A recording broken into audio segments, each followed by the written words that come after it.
Welcome to den Kungalige Anarchy, the one-layer nation that employ on the unresident of the earth.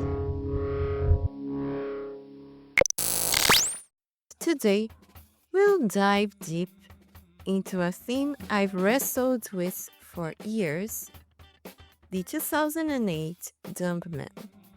Born from a blog entry of LLCSM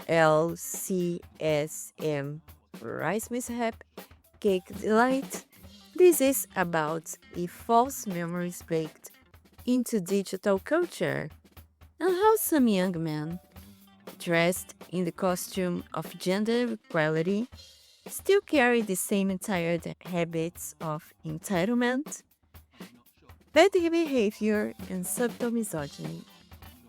And who better to explore this than Sean B.W. Parker, one of my all-time favorite guests.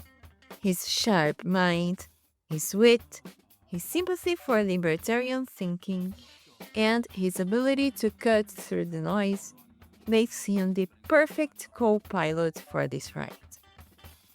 Sean's life is a masterclass in reinvention. Musician, artist, writer, cultural critic, daddy ex-speaker, and justice reform advocate. From Istanbul stages to UK prisons, from publishing compelling speech, stirring enigma, to winning a Platinum Coaster Arts Award. He's done it all. Now hey, stay tuned until the end. I might be leaving a Season 10 spoiler. Yes, solitude is coming. And guess what? Sean's part of it.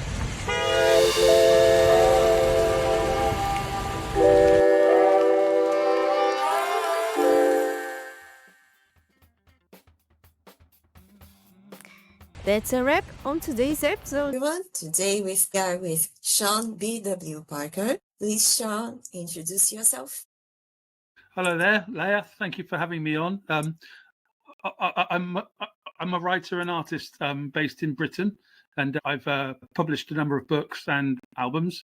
And I've just released my 9th book, A Delicate Balance of Reason, a couple of months ago, and the audiobook this year as well. So I'm here to talk about that. Hi, thanks, Leah. I'm Sean. I'm a writer and artist based in Britain. I've just published my 9th book, A Delicate Balance of Reason. So the audiobook just recently too, and I'm here to talk about that. Okay. So let's start about with our theme. I'm a blogger. Besides, I'm a podcaster, illustrator, and also blogger. And I wrote in my blog LLCS Rice Mishap Cake Delight a text named the 2008 Dumb Man. The title is a bit funny, but we are going to talk about polished people, people who try to keep their discourse and answers polished. But the exaggerations of some people in this discourse, and how sometimes when people think they will not offend others, they sound even more offensive. That's what I write in this blog entry. And also how false memories might be shaping the younger generation's perspectives. All right, let's start. And I want you to pick a number from 1 to 10. It will be our first question. Let's go for 5. 5, okay. Let's talk about education and awareness. As someone who has taught cultural studies, what role do you think education plays in shaping young people's views on everything? I don't give a limit. Well, education is essential to the moulding of young minds, and we've known that forever. It has been what has explained the proliferation of Abrahamic religion for the last 2,000 years.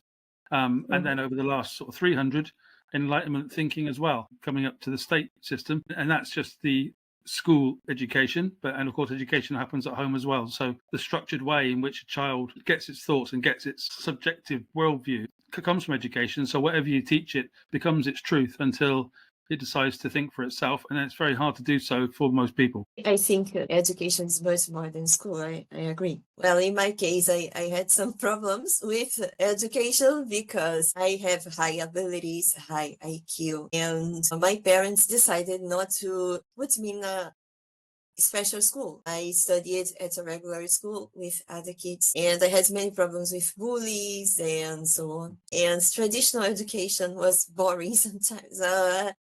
I easily got bored, and I thought my talents weren't well worked enough at school. So when you say education is much more than school, than formal education, I completely agree with you. I think I learned it much more, right?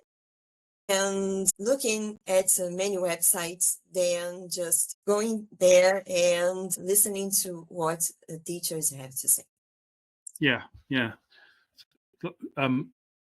The education has become a part of the propaganda machines sort of surrounding us if we're not careful, and the teachers can't help that, and the states that put the education themselves almost can't help it, and it's very, very difficult for the critical thinker to come through.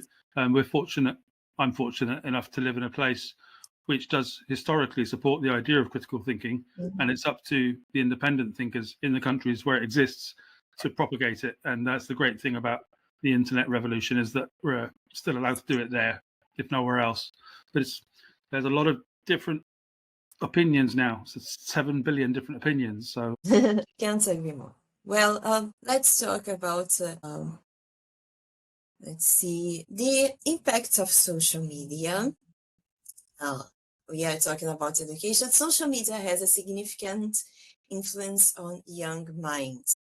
Not only young, I think now it shapes everyone's mind, but mostly younger people. How do you think it contributes to the creation of false memories and some distortions? Well, like gender dynamics, I'm watching what's happening in the world right now, and I couldn't avoid talking about it.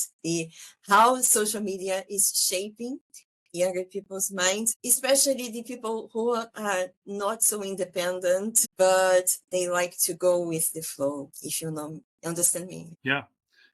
Well, victimology is the new contagion for the last 10, 15 years. Everybody's a victim, and it's been raised to be like a moral quality to be a victim. So when that's the feeling, and when that's made to be cool and the thing to be, then this is the way to get attention. And social media is attached to getting attention, and it's a channel for lots of people. It's an income for many. It's a means of expression, and all those things are new on the individual level, and they're not necessarily wrong. And victimhood isn't necessarily wrong, especially when it's justified. But the couple of occasions where it is justified, when that's extrapolated to every single person's subjective experience, then everyone's a victim. And the things that they're victims of, the people that are the perpetrators of that will claim that they're a victim too. And who's us to say that they're not? So the victimhood and the false and the sense of the social media and getting your sympathy that way will then create false memories or spurious memories or things that have been exaggerated, which I think is the most common, and then mislabeled by other powers to make sure that it becomes a weapon of punishment. And then you get the new witch trials, and you're back to a situation of old school sort of medieval judgmentalism, which we see every day on social media, and is an effort to raise yourself above. But it's actually not that difficult with a bit of critical thinking and analysis of language, and a cool head is very important too. So that's how that all comes about, I think. Yeah, I agree when you say everybody is a victim. I think it's really hard to keep a real connection between people when someone starts seeing themselves as a victim. And it's hard to even to make a critical thinking in this environment.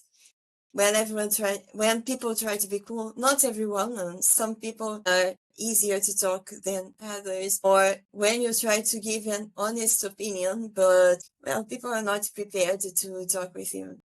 Well, these things need to be seriously reviewed by some of us, and we must call attention. I have an example of my 200th episode. I'm talking was a military, and he worked all his life with guns, and I don't know how to publish his episodes because he talked about many issues, and he's not teaching anyone to be violent, or he's not inciting people to get violent.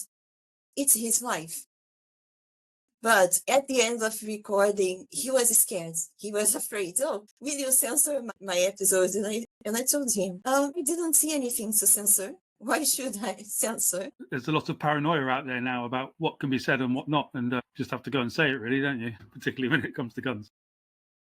I don't have any guns.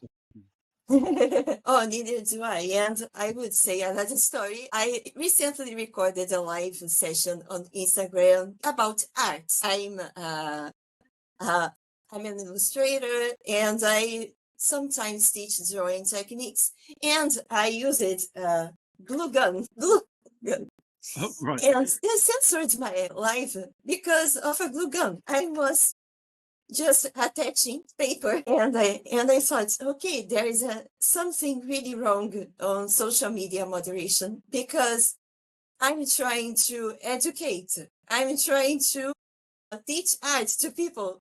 I'm not doing anything violent. Why should I censor my glue gun? It's because it's the bots who are doing the censoring, and they can't tell the difference between a glue gun and a Kalashnikov, I think. Yeah, absolutely. But I think there is an exaggeration on the part of social media people behind social media, the companies. Well, I don't know who finances them, but I have an idea, and just scary how they are molding younger people's minds, and things are not going to good way, to the way I wanted as a normal society. I don't know. Well, there's always been propaganda forever. And now this is the new propaganda of this century. So it was the newspapers and the TV in the last one. Now it's this. In this one, it's just another thing for people to go through, because generally when you walk out that door, what you see out there has no reflection on what we're doing here and what's on our laptops. So if you can separate the two, as people getting older can, then it's all right. When you're a digital native, like the kids are, I think it's slightly more difficult. When it gets to bullying, that's very sad, and that's always been there too. So it's being done in a different way, but the young have the challenges that they've always had. I'm with Mr. Jonathan Haidt on this, which is basically don't let them have it until they're 16, 17. I think I'm not a massively conservative guy, but I think just don't let them have it, because have it something to look forward to. Have it as an exciting thing of adulthood, social media, like smoking and drinking and having sex, whatever, and driving, whatever else they want to do. Have it in there. That's my real feeling on what they should do with social media, to acknowledge the seriousness of what it is, because there is absolutely everything out there. We know it. And if they want to access it, they just have to lie to get it. So, yeah, it's time for some safeguards, because it's so massive and we want to preserve childhood. But when it does come, you have to take it as the challenge that it is. And it is for all of us. It is for adults too, you know? Yeah. Well, I started my social media life when I was 17, but in my case, it was because before I was 17, there was no social media. But there we go. Yeah, I agree. When we reach this age, we have some idea of what are our tastes. We can distinguish what's right and what's wrong. Yeah. It's something to reflect, especially when there are parents and children. If overexposure at a so younger age is the best thing to do with a child or not. So let's talk about cultural influence. You lived in Istanbul for 10 years, isn't it? So it must have provided you with a unique perspective. And how did time there influence your understanding of cultural dynamics? Well, yeah, I was there for 10 years until 2014, and it's if you're able, it's a very enriching thing for anybody to do, to live abroad. I realized that before I went, and it's a privileged situation to be in. I do recognize that. So with that, you kind of, and I was a teacher at the time as well, so it's like you try to absorb all the things around you into your process, whether that's artistic or teaching, and that's what I did with both, and was able to soak in what is a 98% Islamic country, but with the secularism that is also happening in Turkey makes it fascinating, and to also understand what Islam is, because there's so much of it in the press. There was in England then, there is now, that I wanted to see what it's about for myself. So I put it through the prism of experience. The music, there wasn't as much influence on the music itself as there might have been, though I had a couple of instrumentalists who did contribute their own things from their own countries, and they weren't all Turkish. It's a global sound we made, but in general, I mean, I'm an open-minded kind of global thinker anyway. I'm not a person of nowhere. I do believe in that I'm actually British after that experience. It's odd how to live abroad makes you realise what you actually are, and so the hippie that I was as a child, open borders, everyone should be the same, and England's nothing. And I don't believe that anymore. England is something. We should have the closed borders, and things should be preserved. That's part of getting older, I suppose, as well. But yeah, all of that, the 10 years and the wonderful friends that I made, and all of the beer that I drank as well, all kind of went into the same pot of experience that I then reproduce in art. You said something really amazing. To live abroad, it teaches us what we are. Well, I'm trying to live abroad. You certainly know because you saw in my profile, I'm Brazilian. But before going, I would go in 2020, and obviously I couldn't. I tried to make some contacts with people around the world in an online way. I had previous contact with people, but they are in other events. They were just tourists. So it wasn't an actual contact. And the 2 previous seasons of this podcast, I opened to people from all countries. They could come here and share their lives and their thoughts. And then the first thing that happened to me was many of my judgments, they come from my cultural background. Another conclusion I made was about feelings and dreams and desires, they are universal. All of us, we feel the same, we dream the same. Sometimes we we cry and we laugh for the same reasons, and that's what makes the world beautiful. I think it would be terrible to see all people looking the same or just having the same thoughts. I think our cultures, they shape us in a positive way, and we should give a chance to meet new cultures, not only online, but when possible in person. And my art, it was good. Yeah, it's a healthy thing to do. The problem with the multiculturalism now is over familiarity, where what we actually have is people from all over the world. It only really works when they're of the same class based. So if we're talking here about art and education in a nice reflective kind of way, it'll only work with you and me talking about art reflection and the audience going, yes, I understand that. It doesn't reach out then to the working classes necessarily and to the football fans and the other. So the class sort of stratas, which are interest based, not the money based, but the interests, still exist. Is that a bad thing? Possibly not. I don't know, because I talk art and I talk education. So, and that can be with anybody around the world. Unfortunately, happens to be in English. Not unfortunately, it is in English at the moment because that's the lingua franca. But yeah, the class structures do still exist even online, I've noticed. Yeah, I agree. So let's talk a little bit more about the art DKLA is basically an art podcast, and you talked a lot about music and the classes you gave in Turkey. And how do you balance your creative pursuits with your education work, and how do these different aspects of your life complement each other? Truthful answer to that is that I think I compartmentalize sort of life as I go. After I've had enough of doing something, I'll give it a pause for a while. And in the sense of the making of music, that's on a pause, and education is on a pause. But with the writing and the painting, I'm very, very active right now and have been for a couple of years doing that. Is this painting behind you yours? This is mine behind me. Yeah, this is just from last year. I have it up there because it looks good behind podcast, doesn't it? And it's something else to look at. It's colorful. Yeah, it's an example of my style. I'm very proud of it. Liminal faces, it's called, and it's the color of delicate balance of reason as well. So yeah, it kind of put these sort of chunks of life into chapters as they are, and then I personally never completely leave them. I come back to them, revisit, see where I am later on, and the thinking that you have then contributes into whatever the whole catalogue is. So then you can add something else, something new, and then you've got a body of work. And the lovely thing about online life is that you can catalogue these bodies of work in front of you. They exist there. And if people are interested, they can go and explore the whole lot. And I find that quite nice, to be honest. We didn't have that 30 years ago, so it's a very good way of, this picture that I did in 1995 goes with that song I recorded in 2004. And you splodge it all together and like a diary.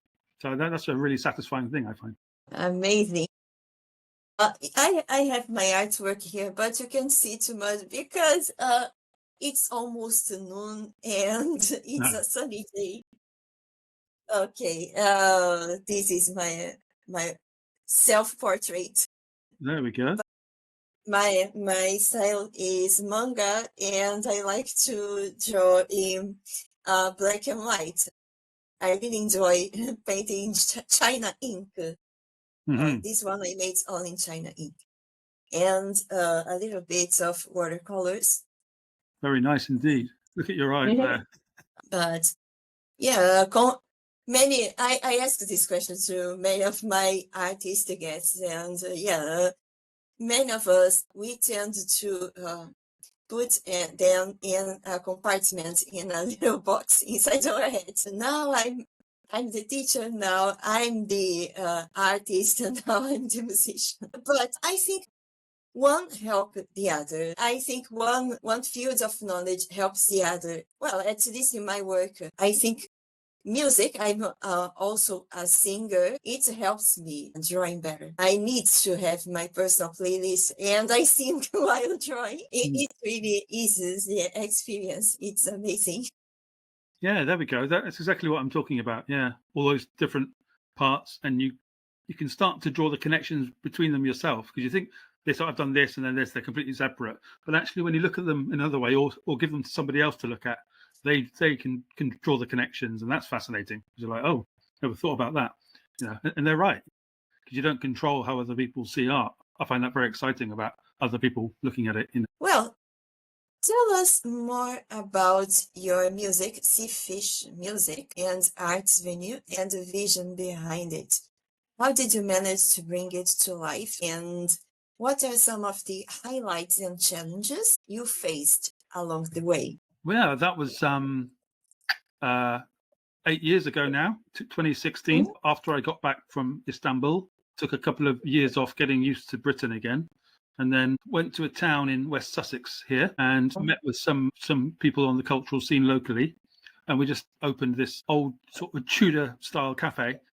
And then I tried to bring in lots of the musical elements. So a different kind of band each night, and a poetry night, and some artwork like this on the walls. And so it was full of culture, but it was also very dark. So it was like a dark cube, like a venue, but with art everywhere that you would see in the daytime. So it worked very well. It's a very cool little place for a year. But we had some massive problems with the council, and we had some other problems on the social scene, and some enemies. And it just lasted for a year basically, and there was a falling out. So as happens in business, and that's where business and art kind of comes together.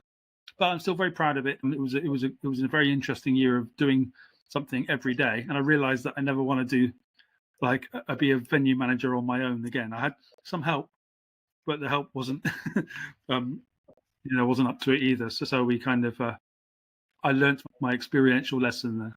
Amazing. I have a serious relationship with music. I discussed it with my therapist. I can't explain with words my relationship with music, but it's part of me. And I'm really exigent while listening to other songs. I like to see the art behind each song. I don't know, again, if you agree with me, but I don't like pop music and electronic. It makes me feel headaches because sometimes it seems something so remade. To me, it seems like eating fast food. It's tasty, but there is something missing. Every time I listen to something well done, with many processes and layers of creativity and art behind, it's a pleasant experience. Yeah, I know exactly what you're talking about. It's the depth of culture which we artists enjoy, isn't it? And getting into that in others. I enjoy pop music when it's really intelligently done and very interesting and different. And when they can manage to be accessible and be like that at the same time, then I really love the work, and I've got it on my playlists here, and I have attempted to make it, but it's not really what the public see as pop, which is just something very, very disposable. That's just like fast food, as you say. It has its place in culture. I don't disallow it, but it's not sustaining, is it? You can't have a McDonald's every single day. We shouldn't anyway. And you are also a music journalist. And what are some of the most memorable interviews or experience you have had, and how have they impacted your understanding of the music industry? The most memorable was to meet Sarah Blackwood of Dubstar, who were a big band in the 90s. Their song Stars and a few others. She came to Istanbul, and our band that I was in supported her band at Roxy venue. And afterwards, I was asked to interview her for Indie Istanbul on top of a hotel in Sultanahmet in the historical district. So I went up there with a coffee and a packet of cigarettes and spoke to Sarah for half an hour about her own issues of becoming a solo performer, the work she did with Dubstar, and how it is to be like a semi-famous indie pop star in Britain going into the internet age, which is what it was at the time. I think it was about 2010. So it was a time that I felt the most music journalisty was there with her. And then around the same time, I was doing interviews for God Is in the TV, which is quite a respected indie site, and I was able to interview Julie Burchill, who's pretty much my favourite writer, lives down the road in Brighton, and she's a hell of a character. So it was just a chance to. It wasn't a very deep interview particularly, but it was great to meet a person of Julie's stature and intensity. So there we go, a couple of names from back in the day. I haven't done that for a good couple of years now. Amazing. Well, I was an avid reader of newspapers. Nowadays, they don't exist anymore. They were in the 80s, I guess. But I was a child and I loved to read newspapers. And the cultural section, like the theater and music, was one of my favorites. First of all, I liked to read the pictures. Lately, I used to read the articles, the critical parts, and well, I think it's helpful. It's helpful for us. Well, there's a lot of words out there constantly all the time on X and Facebook and everywhere else in articles. That's cool. That's all right. It's just that it feels like pop music is disposable because it's here and gone. It's only afterwards, like when you have the paper in your hand, like you're talking about, and I've got those memories too. It's such a valuable, physical, sensual experience. When it's scrolling past on a screen, it doesn't feel like it has the same gravity. So, but later you remember that, I remember that from that article. So that means it's gone in a different way. It's gone in a way that's not sensual, just actual thoughts. So I guess it has its own. It's not as nice. It's not as nice as newspapers, no way. But it has its own value, doesn't it? I guess because there's still lots of information going in, and it's all interesting still. Yeah, the more information we have, it's worse to our memories. Yes, Completely yes, agree. it's true. So, and let me see, you've given a TED Talk, which is a huge platform. Can you share the main message of your talk and how it relates to what we are talking about, culture and social media? By the way, I watched some TED Talks. I remember when I made my proficiency test, I had to study watching TED Talks. Nowadays, it's a pastime. Sometimes I go there and watch some interesting talks, and they are also helpful. But I avoid watching too much to keep the message on my memories. Yeah, yeah. They started off better than they've ended up because they used to be just about intelligent people talking on an interesting subject for 15 minutes. And then now they've become political messaging almost, and identity political messaging, which I think is it's a problem with the world now, identity political messaging. So that's just TED Talks though. So I won't be too mean because I was so delighted to be asked to do mine. Stammering and Creativity, it was called, in 2013.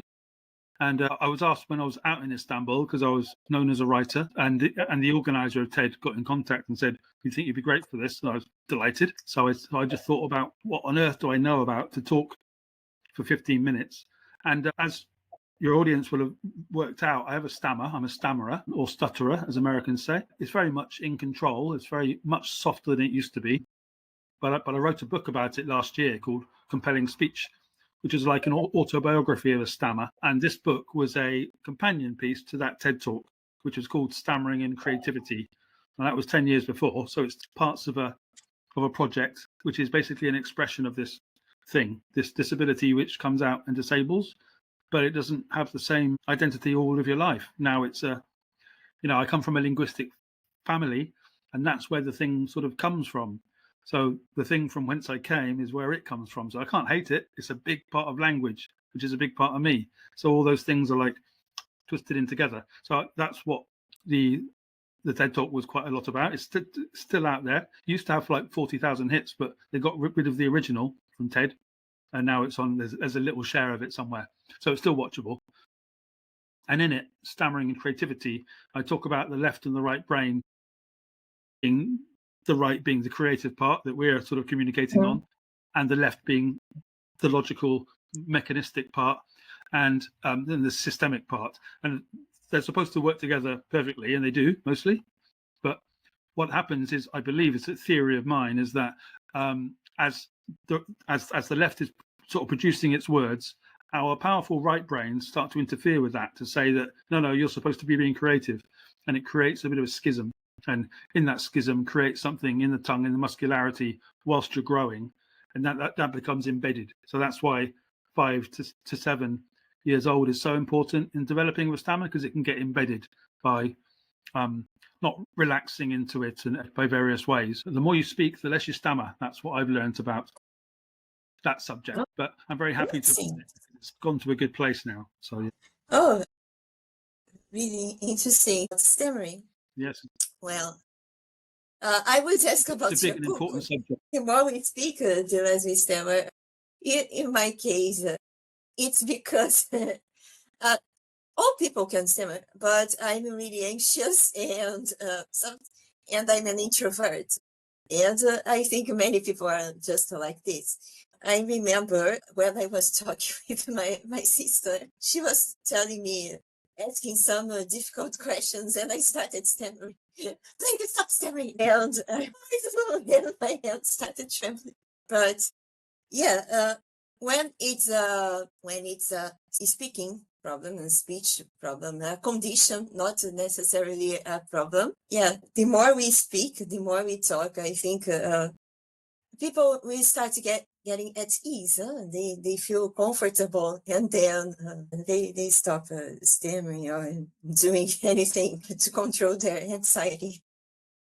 I added many videos of my previous guests, and I kind of notice this while their facial expressions in the beginning and in the end of the episode, they are completely different. It's impressive. Exactly. It's very interesting, isn't it, to watch what we do and how we do it. It's a great thing about podcasting, actually. Yeah. The different degrees. Yeah. I would ask about this book because it won a prestigious award. Congrats. Thank you. What inspired you to write it, and what do you hope readers will take away from it? Yeah, compelling speech. I wrote it during lockdown, basically, 2020-21, whilst everybody's in a very different psychological state. And, that affected the world, of course, for whatever. So during that time, it's like, what does one do? So I just decided to delve inside. I actually did quite a lot of creative work and sort of gathered it up. And then once it was gathered afterwards, after we started to open it up again, I looked through what I thought there's some value here. And also the anniversary of the TED Talk was coming up. So that's why it was last year. So I actually wrote it in 2021 and then put it out 23 because it made sense in the sense of marketing. Here's a 10-year anniversary. And to exploit the TED Talk and to basically conceptualize the whole thing, which is another way of saying exploit.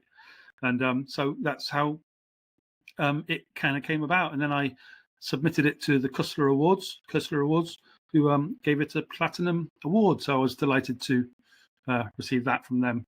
Yeah. Amazing. Oh, by the way, this season we are recording now. It's the 10th anniversary of my podcast. Hey.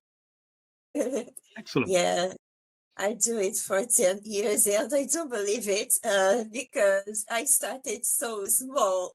It's a sweet memory. I started really small and all alone. And then suddenly I saw everything growing. More than 30,000 listeners, and I was really impressed. And I thought, okay, I'm just an artist. I'm just an artist sharing my art. And well, it kept me moving on. Absolutely. They love you. They love you. Great. Yeah. And okay, we are talking a lot about the speech and cultural influence. Let's talk about an advice for young people who are trying to navigate some complexities of all this culture of victimism and equality in a respectful and authentic manner. I think it's a hard issue to talk about equality because in my opinion, I think we will never reach complete equality, and we shouldn't. Is that a question or a statement?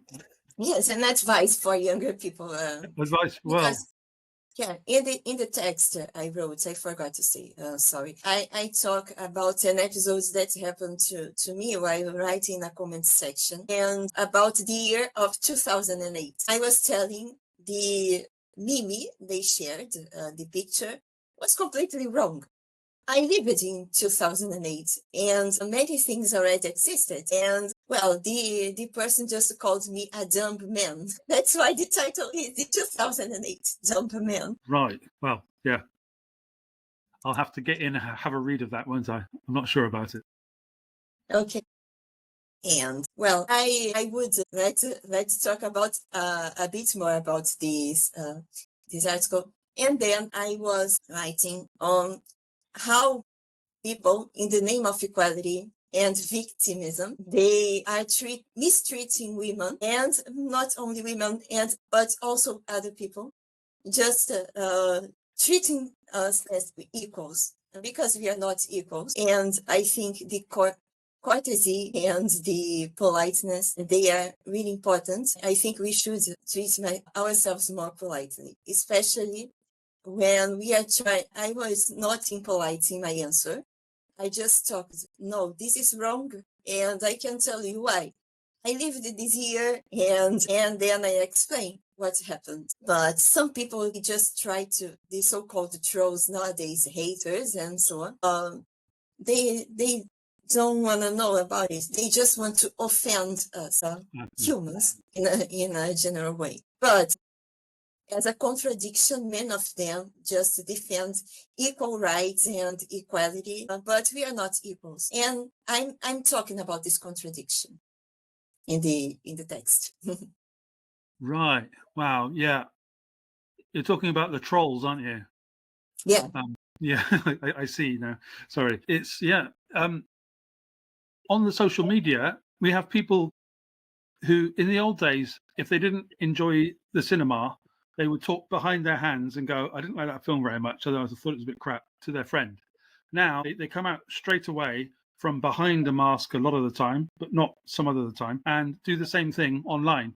And then, so it's just hypercriticism all the time. It's a right to reply, which they're allowed to have, and we're allowed to argue back.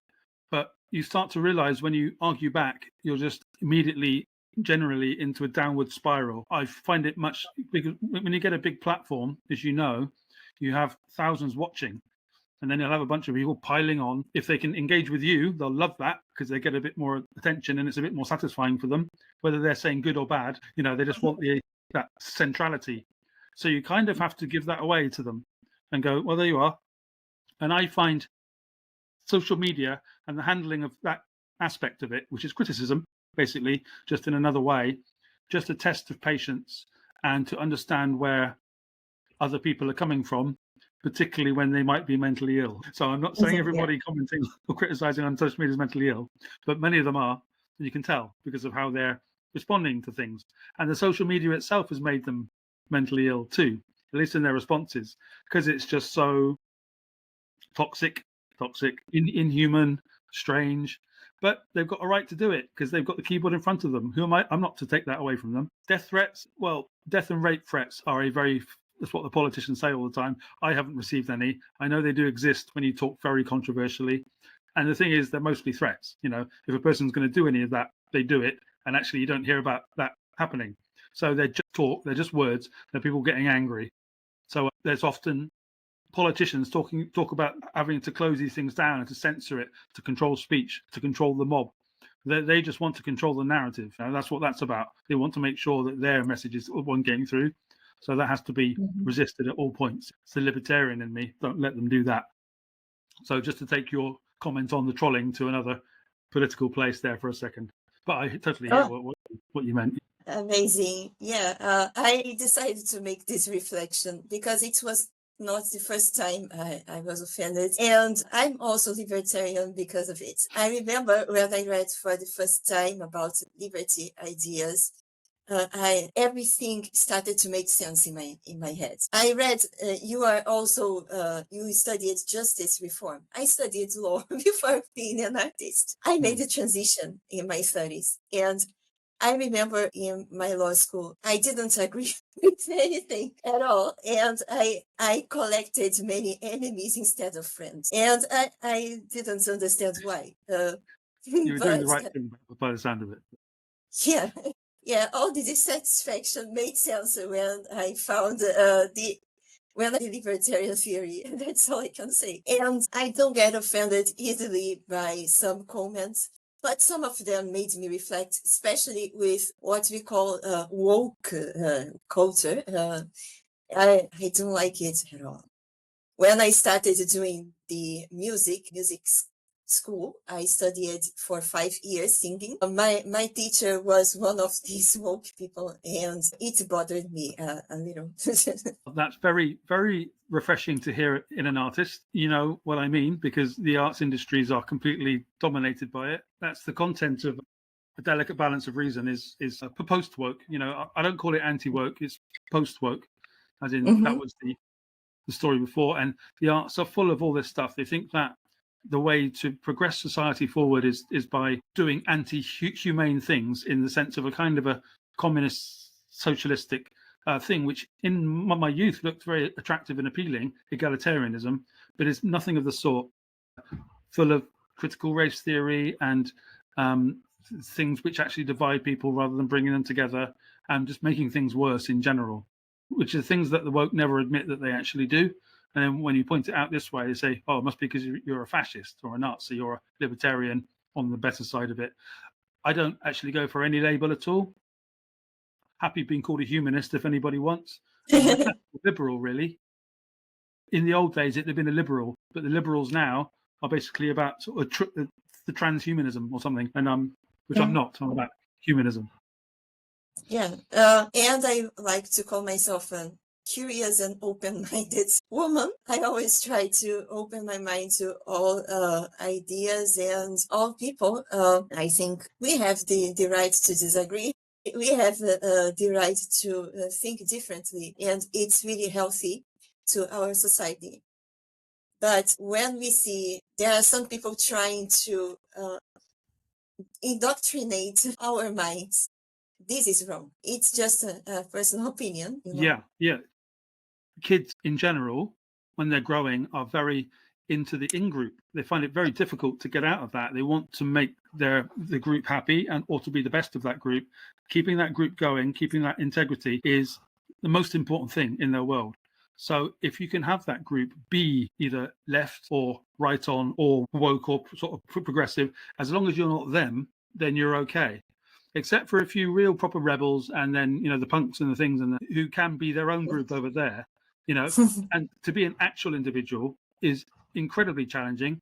And it's very challenging for adults now too, financially, because to go out there on your own and be financial, so many people in British society agree with anti-woke sort of post-woke theory, and they can't say so in public. They have to say only in private because they'll lose their jobs, they'll be cancelled and all the rest of it. And that thinking is what this book and loads of others like it are trying to turn around and to change. Say that's not right. That's not, Britain's quite good at standing up to, it's all coming from America, from the West Coast, and saying that enough of that, we're not doing that anymore. Elon Musk is good at that too. And I'm happy about being a part of that thing because it's nothing to do with progress. The woke stuff is nothing to do with progress. It's to do with conformism. And I've got no interest in that. And I'm really curious to read your book, I'm sure, because, I had many writers in my podcast, and I think you are the first one I'm telling. I decided to make my bookshelf with the books from my guests. And I'm still thinking about how to do it, but I want to read and share my thoughts on each book. And yours is a must read to me, especially because we are like-minded in a few things. So yeah.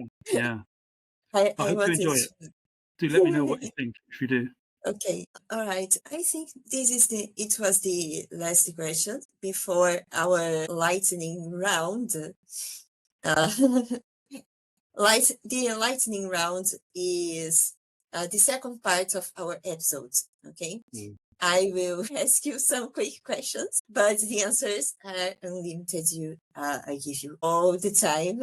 But before we start, let's do a small recap. We had an enlightening conversation, both about my blog post and about your books, your previous life in Istanbul, your experiences, and we explored many things like false memories, the inequalities of life, and the impact of cultural narratives, and your diverse experiences and insightful perspectives have provided us much to reflect on. I've loved it. Thank you so much, Leah. Okay, so are you ready for our lightning round? I don't know, but you're gonna do it anyway, aren't you? So here we go. First question: what's your favorite book of all time? Right. Probably Down and Out in Paris and London by George Orwell. Do you want to know why, or should I just leave it there? Well, I'm recently reading 1984. And it's most famous book, I guess. Sure. Yeah, that's an amazing book. Of course, it's too obvious to. I mean, it's great. I talk about sort of Down and Out because not many people know it, but it's shorter, and it's a real life experience of his. Yeah, just it's about him being homeless in Paris and London, and it's just wonderfully written. Where it was when I read it 20 years ago, it might have changed since then, but it's still my favorite. Okay, Survive and Being Homeless in Paris and London.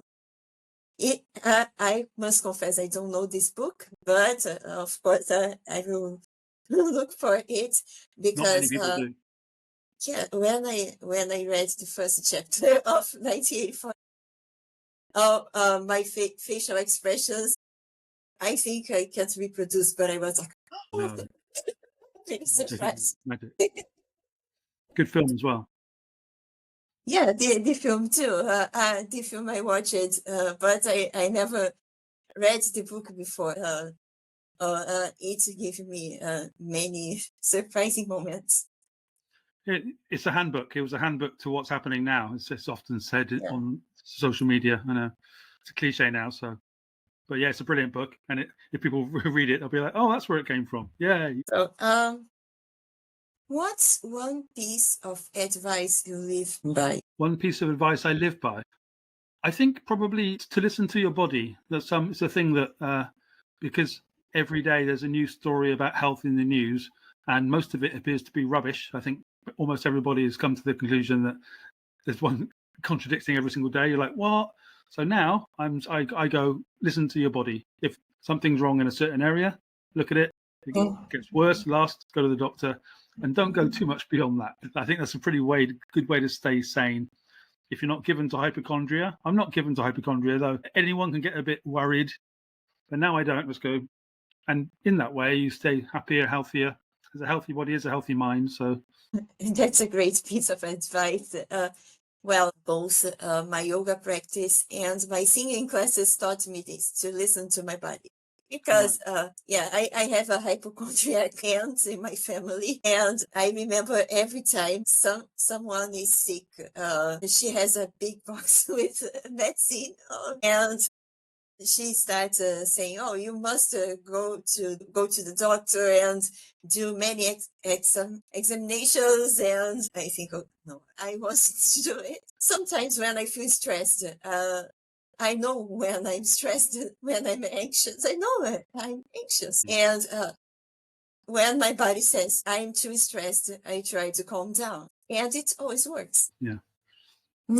It's such an important thing to do, to keep natural as much as we can, isn't it? Because it seems like various systems are trying to take us away from our nature. That seems to be the process of kind of growing up in the 21st century. Things trying to pull you away from your natural self. So my only advice is just like try to reconnect with that as best you can with nature, whether that be just the body or things like this, which is two human beings talking, without any AI or political drama, get back to the roots of things. And I think that's what we're helping with here, Yeah.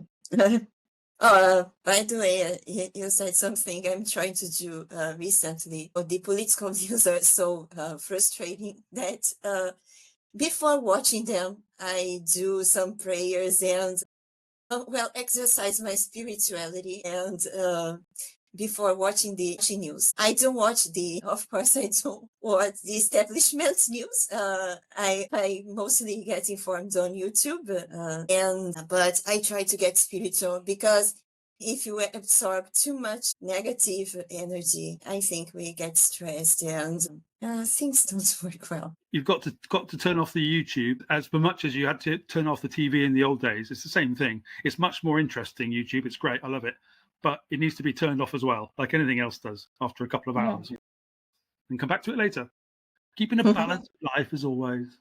Boring, but healthy. And which artist or musician has influenced you the most? And with the visual art, Mr. Marcel Duchamp, the French artist from 100 years ago, is massively important to me in his thinking, in his ambition, in his patience, and just he invented conceptual art, which is important, but that's not why I like him. I like him because of the cubist paintings he used to do, which are not unlike what I've done. So just a man who could do many, many things 100 years ago and then retired to play chess.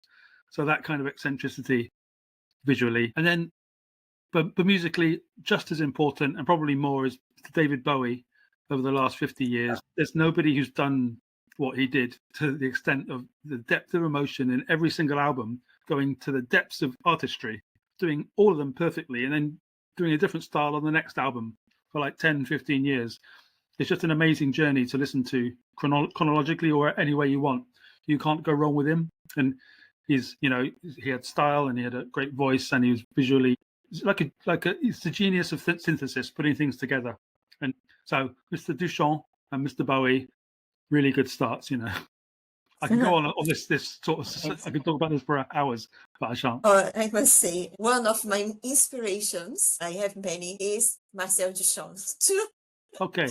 But in my case, I like to do some mockery in my art. I write some comic stories, and I wanted to keep the dark humor. And Marcel Duchamp has some painting that inspired me. LHOOQ, basically the Mona Lisa with a bird. And I loved to play with this at school, picking some politicians' pictures or history books pictures and do the same paint bird and put of course. Put some smaller details in their heads too. It depends on the and it influenced me to make some dark humor and mockery of everything. One of my most recent stories is This Celebrity I Don't Know, inspired by a real story involving me and TikTok influencer, which passed my line when I was trying to join my Pilates class. She just took my front, and the lady, the receptionist, she was a fan of this TikTok influencer, but I never heard about her. And I thought, okay, let's write a story about this celebrity I don't know. You're talking about a different world here, but I think I understand what you mean. Yeah. But I like to do many playful stories about things that happen to me because sometimes life is boring, but so funny.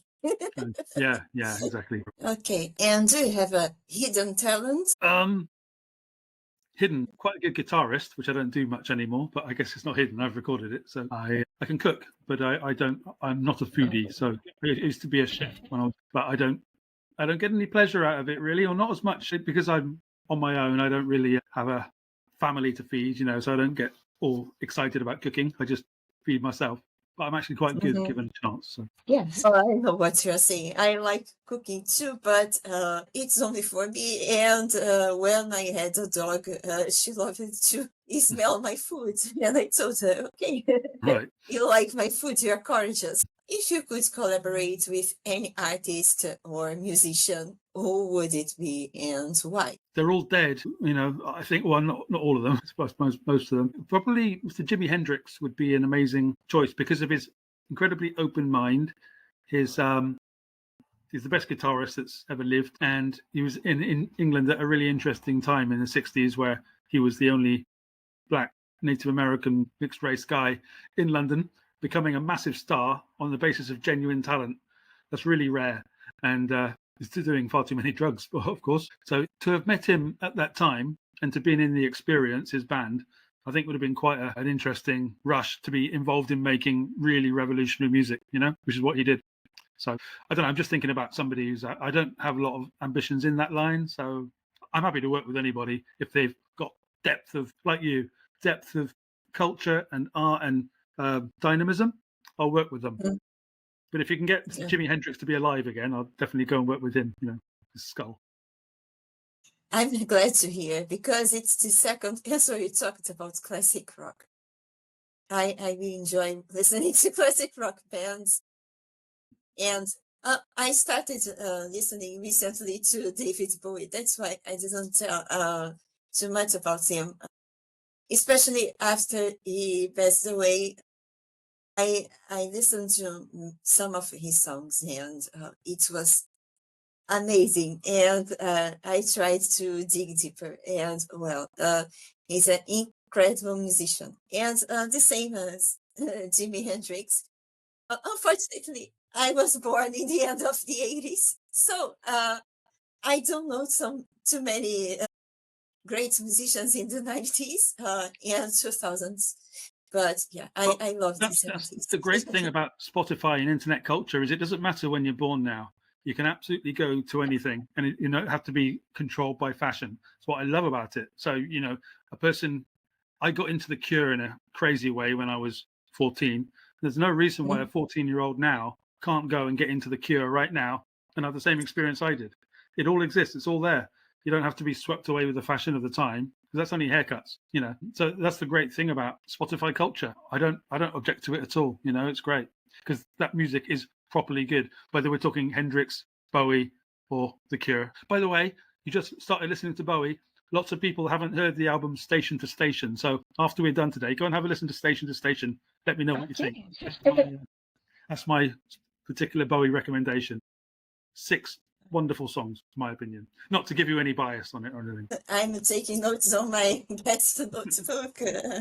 Cool. Okay. And what's one book that has had a significant impact on your life and work? I think a good answer, there are many, but a good answer to that would be Thus Spoke Zarathustra by Nietzsche, Friedrich Nietzsche, the philosopher. He scares people because people think he's connected to the far right and things, but that's only a couple of quotes that were ascribed to him. If you stay away from that part of it and just go to the fact that he was kind of a post-Christian in a Victorian times in sort of Germany, trying to look for better ways for people to live. But it wasn't done as self-help. It wasn't done with encouraging people. It was done as in, you can be this if you choose to be, but not in the language that we're used to now, which is all soft-soaping and sweet and nice. And it was just about cast off your shackles, go and do what you want to do, be bold with it. And it's a very liberating and empowering book. And because it was written in Victorian times, it has all that empowerment in a much more mature and sort of adventurous kind of feel to it, as opposed to what we have now, which is somewhat, it's too marketed, it's too soft and things. But it's the same meaning about fulfilling your potential. And so to hear people doing it back then is something special. Thus Spoke Zarathustra, his interpretation of an old tale done for Victorian time self-help purposes. Well, I read this book a couple of months ago, and while talking to a romantic interest, told him I read Thus Speak Zarathustra, and I was Christian, and he was scared. Okay, you are a Christian, and you write Nietzsche. And I told him, yeah, why not? I'm not the kind of a closed-minded person. I really enjoy reading many books that make criticism to Christianity. I know some of the criticism are not so nice to hear, but we start looking at religion and spirituality in a different way. So yeah, I like to read controversial stuff. Yeah, good. It's positive. You could say he's anti-Christian. He came up with the concept of the Antichrist, but it's because he was a Christian and he noticed that we had killed God in culture with the Industrial Revolution. That's all he said with God is dead. He didn't say, I hate God and I'm a Satanist. It's not like that. He's just saying we've killed God because of what we've done, which is an intellectual point. And that's what he always was, Nietzsche. So the Christians are very easily countered if they come out with that, but they're just trying to control what people read because they're scared of it. And that's everywhere, especially on the left, as we've discussed.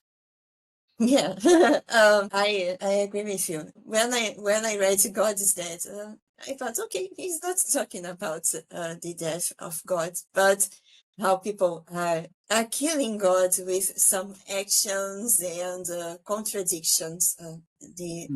I related to society contradictions. It's 130 years ago now, so. Okay, and what advice would you give to someone who wants to pursue a career in the arts or music industry? I hope that they need to be pretty dedicated, to be completely honest. We can use the word career if we want, but since leaving art school 20 years ago, I've had other jobs at the same time as creating art. And I don't call it a career, it's what I do. Art's what I do, and it's just and sometimes I've earned some money and sometimes there's been success, but I've never depended on it for living, otherwise I'd have died, so I've had jobs all the way through. So if they're going to think about it, be aware that you'll be making compromises in other parts of your life, and don't be afraid of them, because the other jobs that you do in life to pay for your rent whilst you do your art will feed into the art. And that's actually quite exciting. Don't actually think that I'm just going to paint forever and I will be able to live. You may be very, very lucky and do that, but the likelihood is you'll be working some job to ensure that you can paint whilst you look after your family, maybe. So if you're trying to manage all those things, do try to make space for the art. If you really have it inside you, make sure you give that as much space as you can, but don't think that it's like a career like PR or something, or advertising that you can walk into to just make work, because it shouldn't be like that anyway. Art shouldn't be like that. It should be like a food for the soul. It should be a bit of a struggle, I think, in whatever way that struggle manifests. So don't have too many expectations, but enjoy the ride and put everything that happens to you into the art itself, whatever that thing is, whether good or bad. That's a great advice. It reminds me of a book I read during the pandemic times called Happiness, but happiness in Portuguese. And it really helped me change my concepts for happiness. I was also with that happily ever after mentality, like in fairy tales. And yeah, when we have this mindset, we sometimes forget to see the beautiful things that happen on the way. I decided to reflect on my happiness concepts, and well, now I always try to get the best from each moment, from the present moment. Of course, I have my pursuits. I don't consider artist a profession. I think it's a mission in life. And I always try to bring my creativity to all fields of my life. I'm a creative person, and I lived many years trying to hide this creativity, because many people said, okay, artists are frivolous people, artists are poor people, they don't understand. Creativity can manifest in many areas of life, not only pursuing a creative and artistic career, being a celebrity or stamping magazine covers, but also offering some creative solutions to problems. I decided to be an entrepreneur, and it was a courageous decision, but I'm happy to create my reality and to bring good things to people. In this case, with my podcast and my graphic design, I always try to offer alternative solutions to the same problems on my points of view, based on my points of view. Yeah. If you keep it real, and you, I mean, you've been doing it for 10 years now, which is an incredible thing in itself, isn't it? And then just keeping the integrity of what you're doing, not just going, I'm doing it because it's a job or I'm used to it or it's expected of me. Then and hopefully people will continue to be excited by what they do. And if they don't, then they should probably stop or go and try something else, and not be afraid of that either. And it's not failing. If you've done something for 5 years and you've done it enough, it's not a failing. David Bowie's career we're just talking about, each album different. He could have considered each of those a failure because he didn't pursue any of them somewhere else, but he didn't. He knew it was part of a longer catalogue, and that's the thinking that I aspire to, and anybody watching us should probably get their heads around it. If they do become an instant overnight success, good for them, but it's not actually good for them in the long term. It's like being a one-hit wonder in the pop world. You've just had your big sort of single when you're 18, and then people want you to sing that for the next 60 years. I can't imagine anything worse, just because it sold 1 million copies, So yeah, it's an interesting game we've got going on. And, yeah. but yeah, no. I would ask, I talked about music, and what's one project or goal you are currently working on that you are particularly excited about? There's a book with the publishers right now called Panopticon. It's a book of poetry.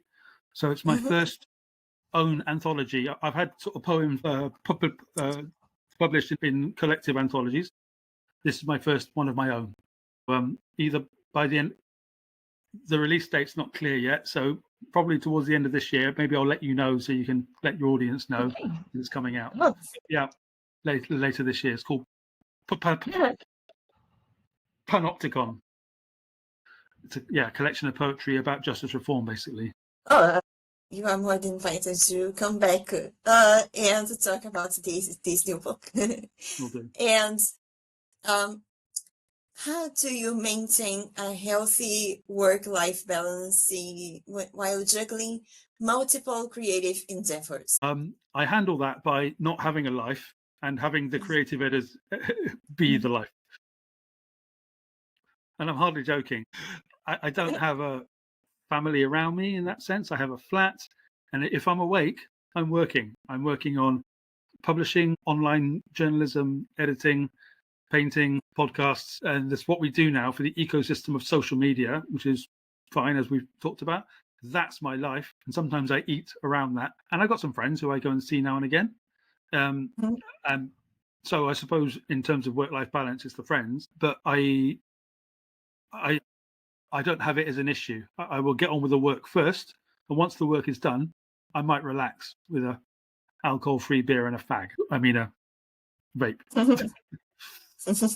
But, Okay. I don't have a conventional family life, is what I'm trying to say. I started living by myself this year. I lived with my sister, and I'm giving the first steps without my family around me. Sometimes it's scary, but I'm loving it because I can get my they are not so creative as I am. I has many struggles with my family in this sense. I remember I told my my art instructor a couple of days ago that I don't like Olympic Games because my father works with sports. I can't stand watching sports anymore. Since I stopped living with him, the last thing I watch in his life is sports. You've had enough of it, basically. Yeah. And well, I can work all day long and dedicate myself to my creativity, what is positive to me. I think the more we dedicate to arts, creativity, and so on, the better we get. So that's the thing about a creative person. You can leave them alone for days and weeks at an end, and they're completely happy. And the less you interfere, the happier they are. People don't understand this. They're like, "Oh, mate, it would drive me crazy." No, I mean, it's not. It's nice to see people now and again. Don't get me wrong. It's not about being a hermit or being rude. It's just that place where you are with your work in whatever terms you want to call it, is very, very absorbing, and you're happy to be there. And you don't get lonely when you're talking to the work, do you? I don't, anyway. And then if you want to go and see someone from time to time or reach out, you can. Very healthy way. Healthy work-life balance. Absolutely. And the last question from this round. Describe your perfect day. My perfect date? Wow. Yeah, I don't think I've ever been on one because I can't stand the contrivance. So I suppose you mean just going out for a day with somebody and doing something nice. I'll think about that. And probably up into the hills, perhaps a hill walk, ending with a beer and a meal at a nice English country pub. Not very exotic, but that would be a quite nice sort of date, I suppose. I always ask people, what's your favorite word? And I tell my favorite word when I learned English is wanderlust. And wanderlust brings me the idea of my perfect day. I like traveling because I like walking on the streets and listening to the sounds and watching what other people doing in a foreign place. And I really enjoy wandering around the world to see what people do. And nowadays I get my sketchbook and I like sketching a little. I don't enjoy taking pictures or selfies of my traveling adventures because I think this experience is much more than a picture. When I don't take pictures and just keep the experiences in my mind, I really enjoy the experience, the traveling experience, instead of just taking selfies and posting on Instagram and showing, look what I did. Sometimes I'm tricking not only other people, but also tricking myself. That's why I just like wandering and feeling the different air of the place. Ambience. There is word in French, flâner. I like doing this. So this is the end of our lightning round and the end of episode. It has been an absolute pleasure having you on the shows, Sean. Do you have any final thoughts? Final thoughts? Well, we've gone around the world, haven't we? From Brazil to France, Duchamp, Bowie. It's lovely. What fun. It's really nice to engage about creativity over the ocean like this. I'll be investigating after I've done a podcast like this. I always feel much more interested in investigating the person's work more. So that's what I'll be doing now, and having a look at what you've done that I didn't know about, and perhaps your audience will too. No, you are more than invited. We have many episodes recorded. Today I'm releasing an extra episode I made with fellow graphic designer and illustrator, and it's a wonderful experience. Well, you can see behind me the motto of this season is "Conecta" means se conecte. It's all about connection. Yeah. And that's what I did with these amazing guests. And now the bonus question: DKLA stores are always open to you. Would you come back one day if you could? Of course I would. In a second. You just have to say the word Batman, bat signal to England, and I'll be there. Okay, it would be a pleasure to have you one more time on DK. And it was a pleasure to listen to your wisdom and thoughts. And I forgot to say, next time you will be at DKLA Friends, my third podcast, because only my best guest, and I don't have a best guest, all of you are my best, are with me.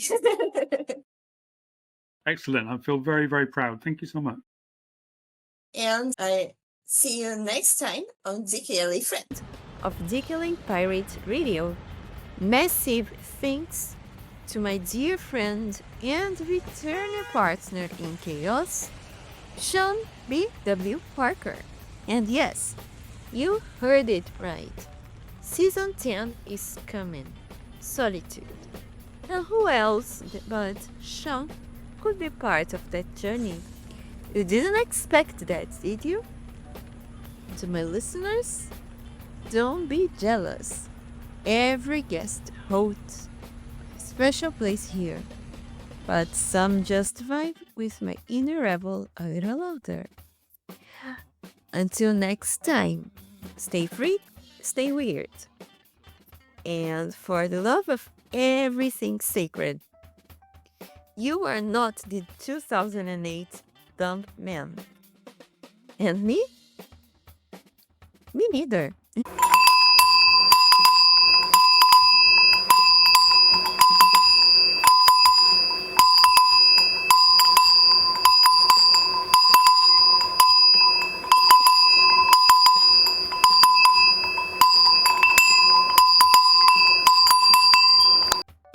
By the way, if you made it this far, you deserve a secret. I wasn't going to say anything, but yeah, you heard right. This, right here, right now, is officially the first spoiler for Season 10 on DKLA Pirate Radio.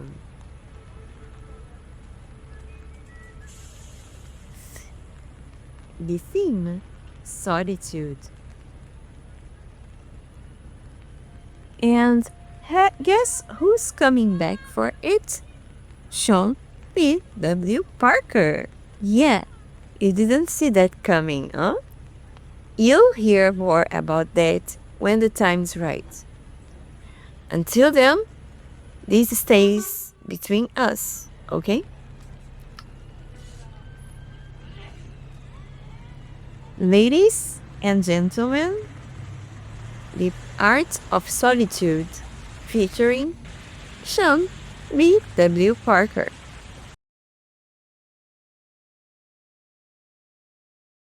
Most terrible poetry, the most terrible poverty is loneliness and the feeling of being unloved. with this sentence of Saint Teresa of Calcutta, we are going to start one more episode on solitude. And today's episode is with a no stranger guest to depth, Sean Parker, bringing with him decades of artistic expression, cultural insight, and lived experience that speak to the complexities of being alone and being alive. Sean, welcome back. Thank you, Laia. Delighted to be here. Oh, so before we start, last time we spoke, we explored many themes. What's shifted in your life or creative lens since then? Lots shifting for me. I've got a new book coming out this week, so that's making me happy. I don't want to promote that too much on your show; that would be rude. But it is coming out, and I've been and I got an album out in the beginning of the year called "The Dinosaur." Don't remember if I mentioned that, but it's been doing its trade. And it's become a hit in India. So thank you, India, for making it a hit. So yeah, all sorts of little bits and bobs. And I had a portrait of Ricky Gervais showed at the Gerald Moore Gallery in South London at their open exhibition. So that was lovely as well. So very busy here in England. All right. So congratulations on your new book. I would talk about it.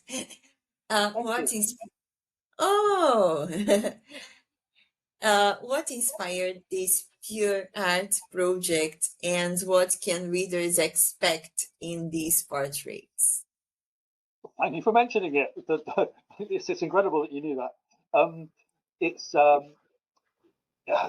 inspired by the fact that when I do portraits with my art, sometimes it's people from the public that we know in cultural life.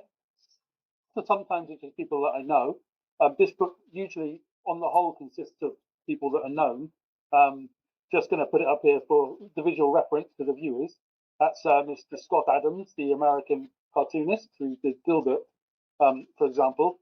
And it's captured in this deconstructed way that I do. It's been called deconstructed cubism by others, and that's fine by me. And all kinds of cultural figures in there. I won't go into it too much; it's boring. But I've captured these people. I put them out kind of on social media, usually on X, which I find very useful for this. I've just got an Instagram channel as well, and X is great because the cultural figures here can be considered controversial. Cancelled people, people in prison, people who've been on the wrong side of the culture wars.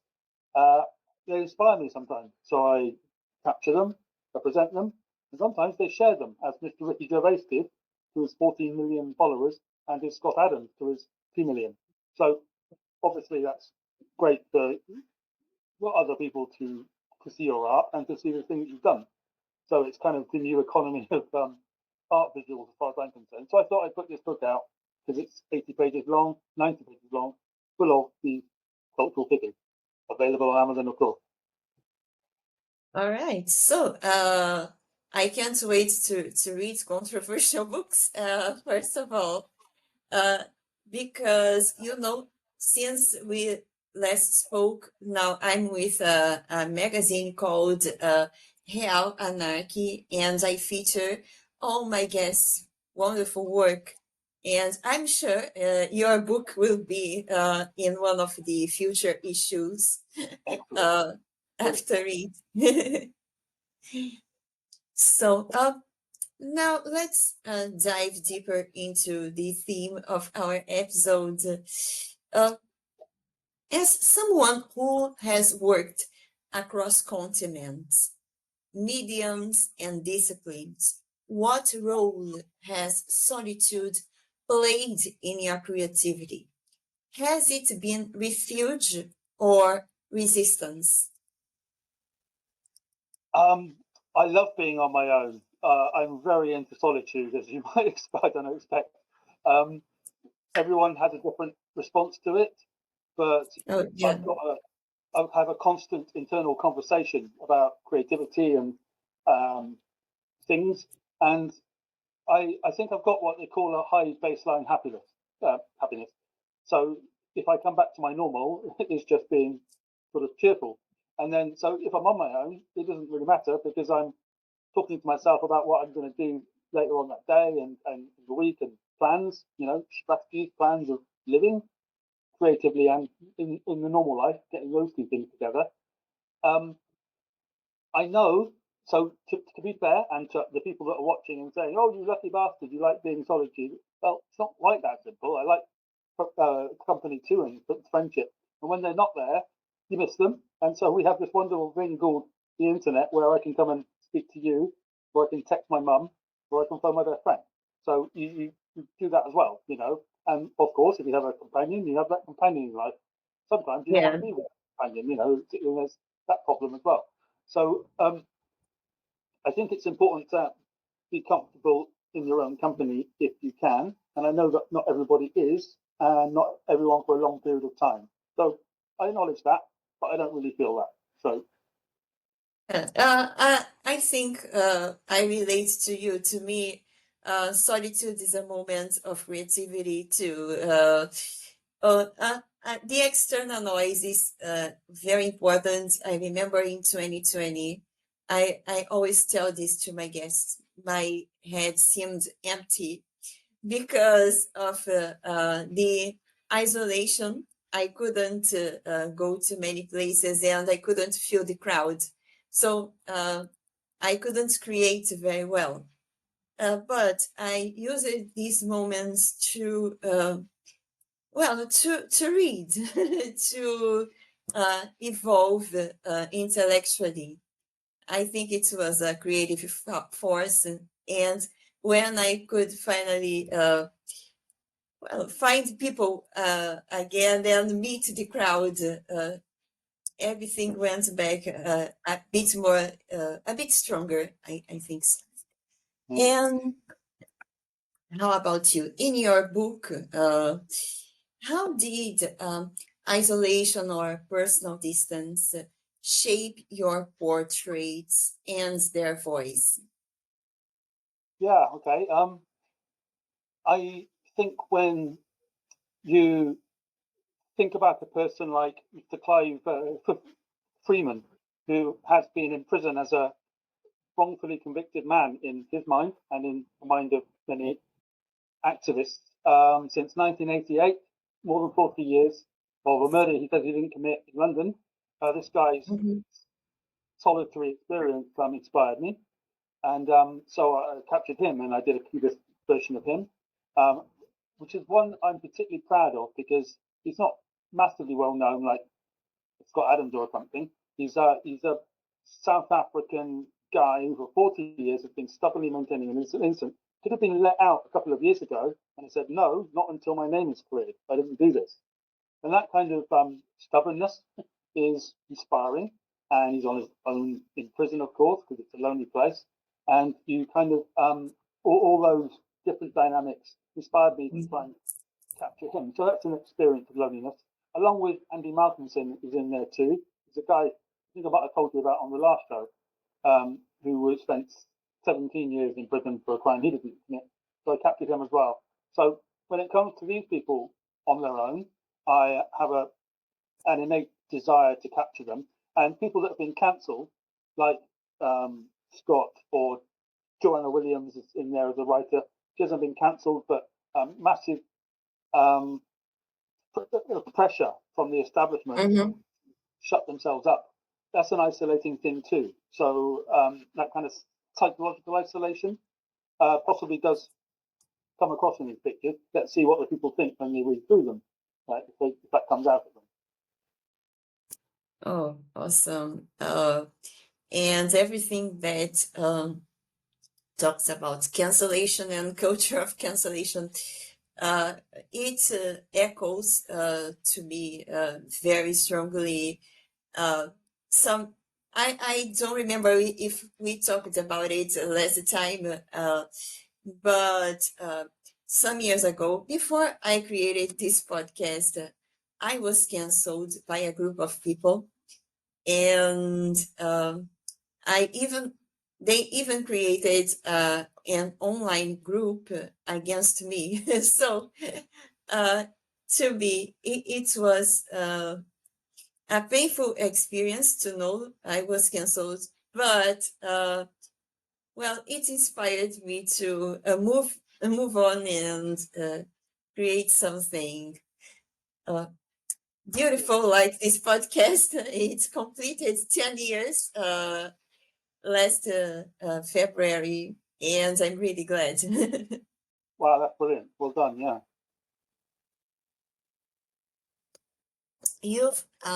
I remember you've lived in Istanbul, worked across music, justice reform, and literature. Did you ever crave disconnection, or did it just happen? You know, to go back to your COVID observations of 2020, Oh, sorry. also felt the isolation and had a urge to work out what I want to do, what I do best, and to focus on those. But I understood that it was three, it wasn't 10. You know, it's art and music and writing. Don't want to stop any of them, want to do all of them to the same intensity. So it's like it was that period that inspired me to then to concentrate on those and to do them, yeah, as I say, concurrently with that power. So yeah, I think it was the COVID time, this decade, that I decided to do it all with this, and that includes talking about it on podcasts and things. You know, so it's yeah, like a concerted post-COVID effort, I suppose. I think so.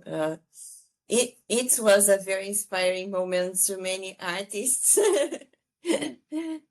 So now let's talk a bit more about your 10 years in Istanbul. I still remember from our last episode. What was your relationship with solitude, or let's say, how was your relationship with the arts during those years abroad? Did being a foreigner sharpen your sense of self, and it also sharpened your art, brought some cultural detail it didn't have? Please, let's talk about it. Yeah, no, it's a good question. To be honest, the experience out there was quite isolating, and that was much more lonely than it is in Britain, because for obvious reasons, you're out of your own culture, which is part of the reason for being there.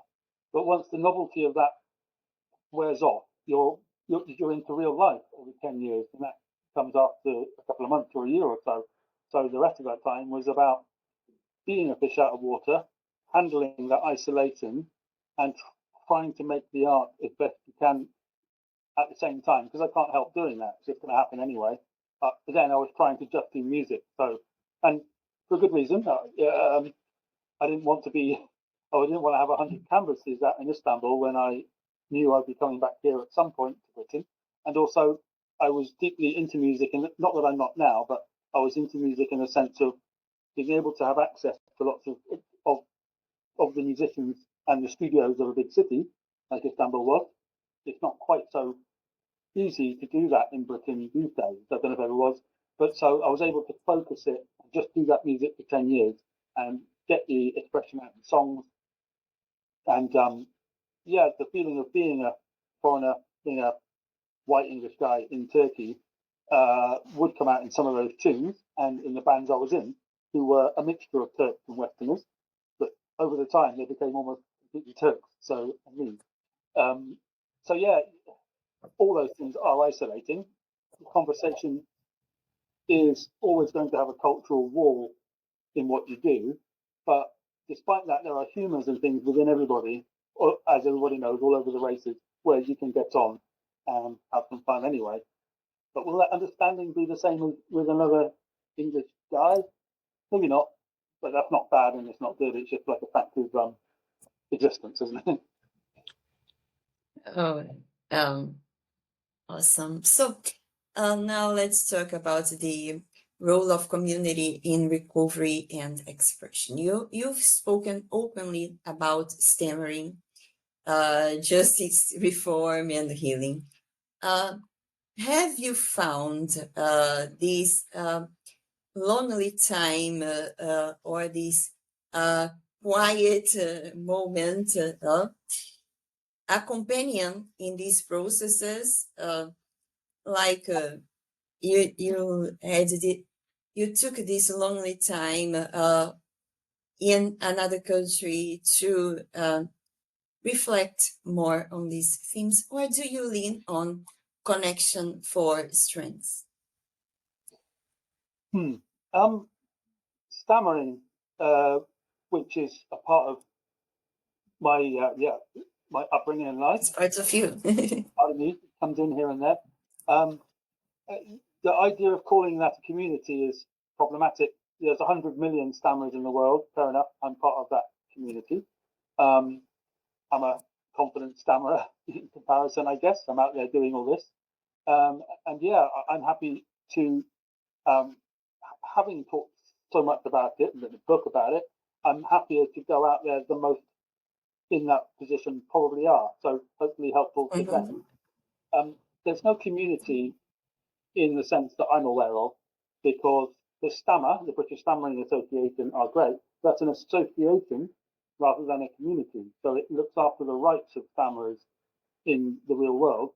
A community of people going to a pub and stammering at each other is not something that I know about. And I actually am less interested in how people communicate than with what their perceptions are and things like that. So I'm not going to like or dislike a person if they have a disability or if they have different colored skin or a different religion than I am about anything else they say. You know what I feel about identity politics, right? And so that probably comes in with stammering too. I don't feel a part of any community. I do my own thing, and I put that I know. So if community has something to do with not being lonely, then yeah, you can go to your cafe or your pub, but you might not want to talk to anyone down there. So how much of a community thing is it? Just looking at people that you don't like, but at least you're not on your own. I don't know how beneficial that is, to be honest. Maybe I'd rather be on my own and do that. I don't want to be unkind about it. I'm just talking reality about it. Yeah, I really enjoy to hear some opinions from my guests, and this one of not feeling parts of community. It's really nice. Recently I decided to take part of some online forums on my two conditions. I have high IQ and I am INFJ. So I decided to hear some opinions from fellows in these online communities. And instead of finding support, there was many competition. No way! I can't believe that. Surely not. Online? Yeah. And it's especially among people who has high IQ. I don't know why, but they want to compete. Which IQ is the biggest one? And I was very offended when I tried to share some political views. So I decided to leave the group for the sake of my mental health.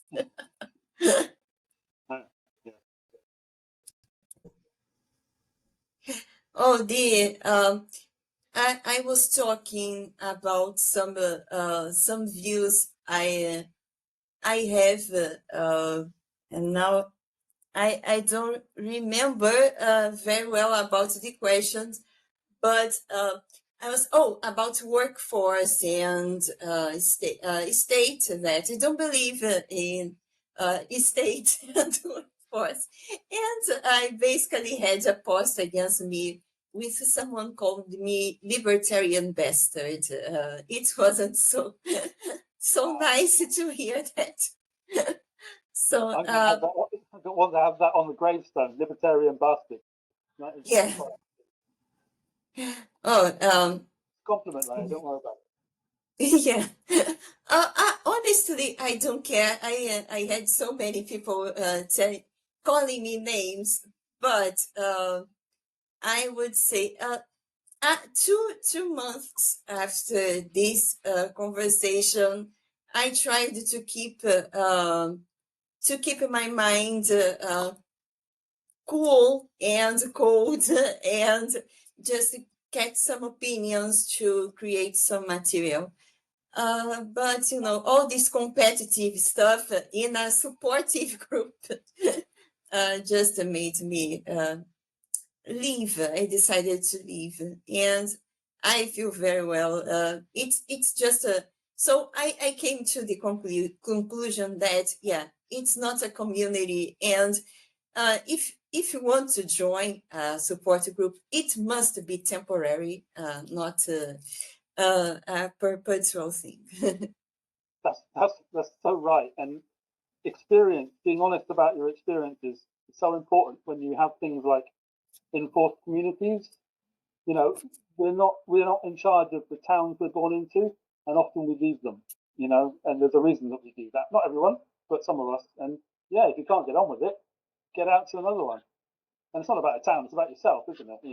Speaking your honesty and getting out of that, whatever it was. I wish people could be more tolerant with the divergent opinions, but this is not the case. We must work on it, I guess. Right. If everybody was like us, then wouldn't the world be so much of a better place? But sadly, they're not. And here we are. But hey. Yeah. There is a question. There is a quote. I prepared another one. I prepared for this segment. I care for myself. The more solitary, the more friendless, the more unsustained I am, the more I will respect myself. This is from Charlotte Bronte, Jenny Eyre. So this is a beautiful quote to sum up what we talked in this segment. Anyway.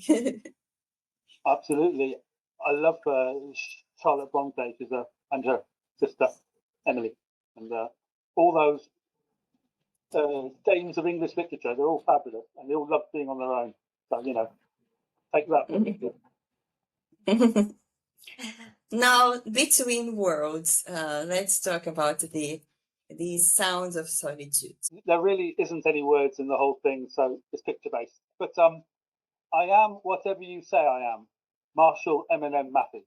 There we are. There's a good line, isn't it? I am whatever you say I am. And the reason that I've got that quote into this is because that line has always stuck with me. When you're in the media, it doesn't matter what you say about yourself. I'm this. They're going to call you a libertarian bastard, and there's nothing you can do about it except grin, use it, either can turn it to your advantage or go, well, that's how I'm seen, am I? And what does it actually mean? And that's the intellectual response, is to use it back and to fold it in, because you know who you are, I know who I am. They just want to sell an idea of us to other people, which is also part of an economy, which Eminem has done very well out of. So that's how it's about trying to control how you're seen, how you control being cancelled. If you want, does Eminem want the bad boy thing put out about him for 20 years? Yeah, we guess probably does, but not everyone does. So those angles are interesting to play with, I find. I don't think you're a libertarian bastard. I don't think I am, but we're going to be called that, and fine. So what? Yeah, I think so. Now let's talk about this intimacy and liberty and intimacy. And how do you think ideas of independence and autonomy have evolved or been distorted through time? There's a fear that the individual is being demolished by a coercive internationalist state. And I don't think the fear is ungrounded the more and more that the internet exposes it. Specifically the internet, because the television and radio don't expose it anymore.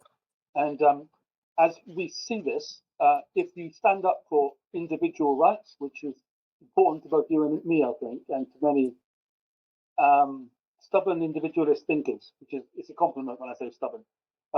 It's like they are eroding that because it's the biggest threat to people not doing what they're told, is what they want you to be, and the suspicion of what they want you to be isn't actually dead unless you get too old, which they do want you dead, but it's to be all the same.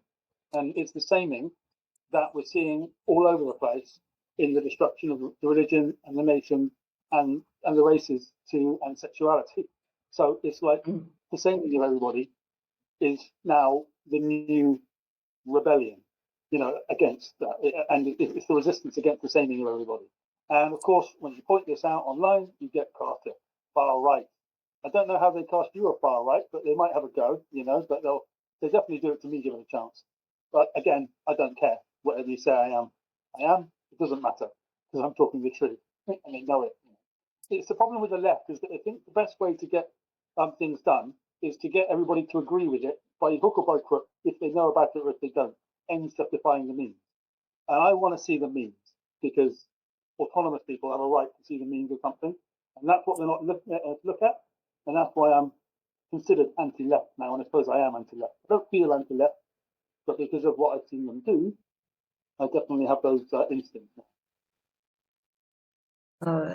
This is awesome. I must say, for each episode, I produce. I have a drawing. I draw the thumbnails and probably to your episode.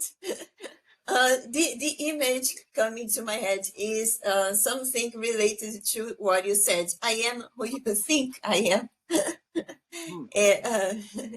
It would be a great idea to start. I love to see that after it's done. Great. So now let me share my experience with womanhood to you. I decided to change the norm and resist to all these changes they are proposing to us. And instead of thinking about or condemning the couple life, I just decided to work on my womanhood and being me. And it helped me a lot, feeling more relaxed and less stressed of not being in power and the one who is in the top of the world. These ideas are, to me, are ridiculous, and many people don't know they are actually being manipulated in this sense. And that's how I was feeling, just manipulated to be someone I didn't want to be, and spending too much energy and time in it. So I separated just a little quote from Rothbard. In an age which has developed science and industry, so little thought has been given to a science of parenthood and the entanglement of progressivism, eugenics, and the control over womanhood. As a fellow libertarian, how do you respond to this little passage? especially its critique of the progressive entanglement with control, with reproductive control, and all this BS of culture, acceptance culture, I must say. I avoid to say the word woke, but all this BS, the 2020s are bringing to us, I guess. Yes, it's a fucking mess, isn't it, Lara? Is what you want to say? You probably want to, absolutely. And I'll respond to what the quote you just brought out, and afterwards with the motherhood is a wonderful thing to do, as is fatherhood. The motherhood is closer to the children. It should be absolutely prized as the most obvious, natural, encouraged, and left alone thing that can go on, to be removed from financial conversations is to being special, obviously to be paid for people to be not left to suffer under that, and also to keep the father around as best as possible as well, as in trying to help the couple if they're having difficulties, keep the dad, But the attack on the motherhood, which is a very communist thing to do, is being done in a very different way this century. It was much more brutal and obvious last century when communism was a bit more honest. This century, it's entirely coerced, as I said, done on the end justifying the means, and they know that if they come out with what they mean, which is the destruction of the family, they're going to be destroyed. So they're not going to say it. What they've learned is not to say anything. So everything's lies. They're just lying all the time. When you come out like this, what am I all of a sudden? Way far right, of course I am. So it's like answer to the quote: the motherhood is good, and let's celebrate that as much as we possibly can, without giving undue praise to the state of being a woman. It's exactly as good and bad as being a man. There's no massive. These things are equal, but the role is very special, and it's something that's unique and in animals and in humans. So it's like, let's keep that specialness. That if you can keep the family together, great. Not all of them can stay together for various reasons. So I'm not entirely conservative when it comes to the family structure. I think there can be many different things, but don't undo the state of the woman by the woke means. It's not right. I think so. Oh, and I remember when I joined another podcast as the guest, someone asked me, which are your pronouns? I was looking at them for some minutes. Look at me. Isn't it obvious? That's the problem. And you would get sacked. For asking that question 2 years ago in Britain. Isn't it obvious? They'd say, "Oh, I feel threatened by Laya." She said, "Isn't it obvious?" But last week, I don't know if you've heard this news in the UK. Last week, here we are, April 2025. The Supreme Court here has said a man is a man and a woman is a woman in British law. The first in the world to do this, to have to do it. So again, Britain's leading the fight back against extreme trans activism, let's say. Lots of trans people are very nice people before anyone loses their shit.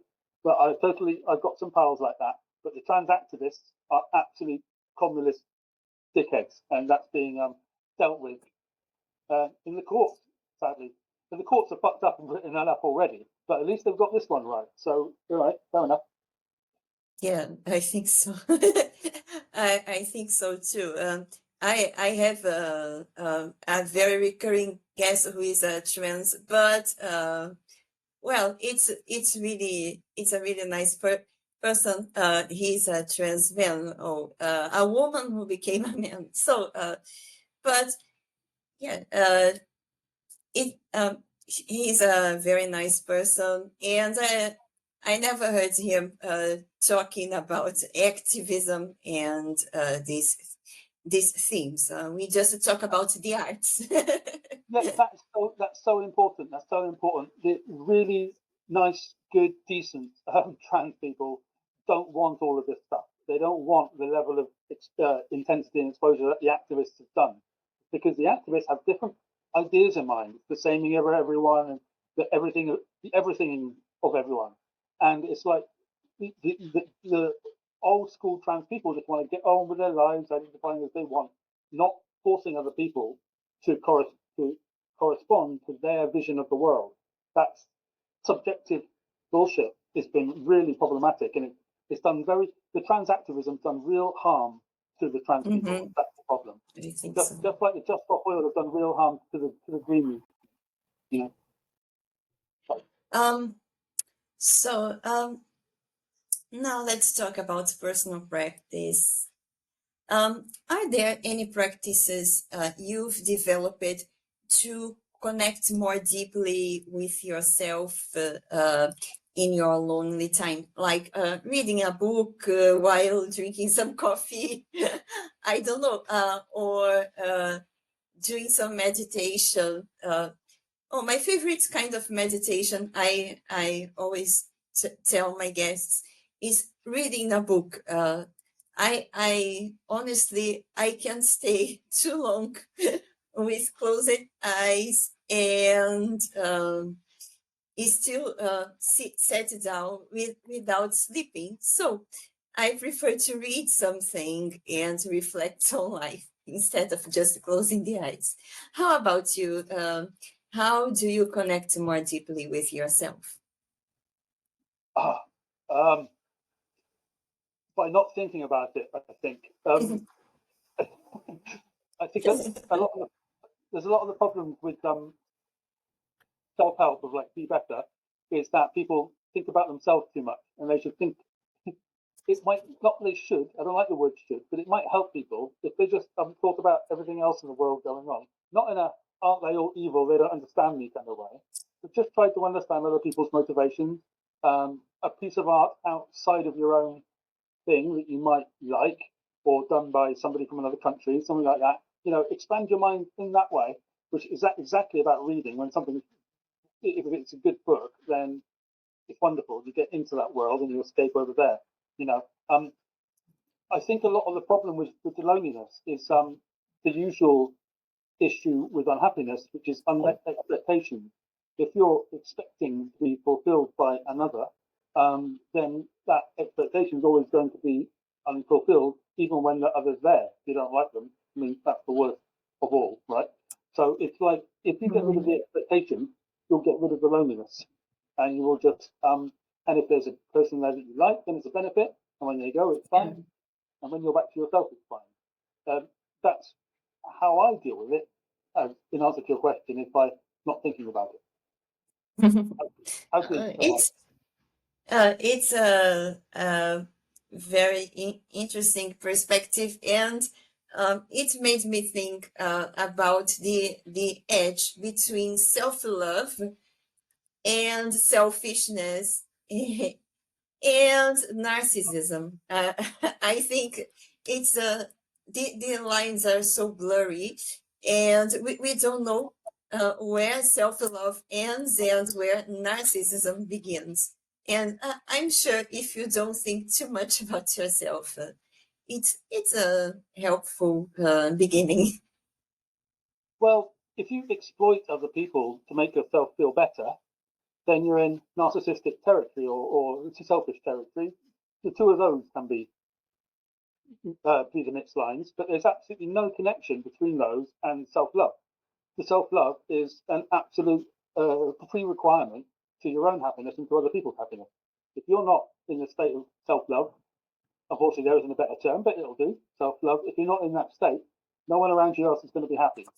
Hopefully you can do it naturally by not penetrating it too much. But if you need to work on that by telling yourself you're great, then fine, you know, whichever way you need to do that. But the self-love is absolutely separate from the selfishness over there, which you can say is greed. Like if anyone's got an issue with Mr. Trump, for example, because they're looking at us two here going, I bet they love Trump. And I'm like, well, I don't like Mr. Trump's greed at all. I find it quite gross, you know?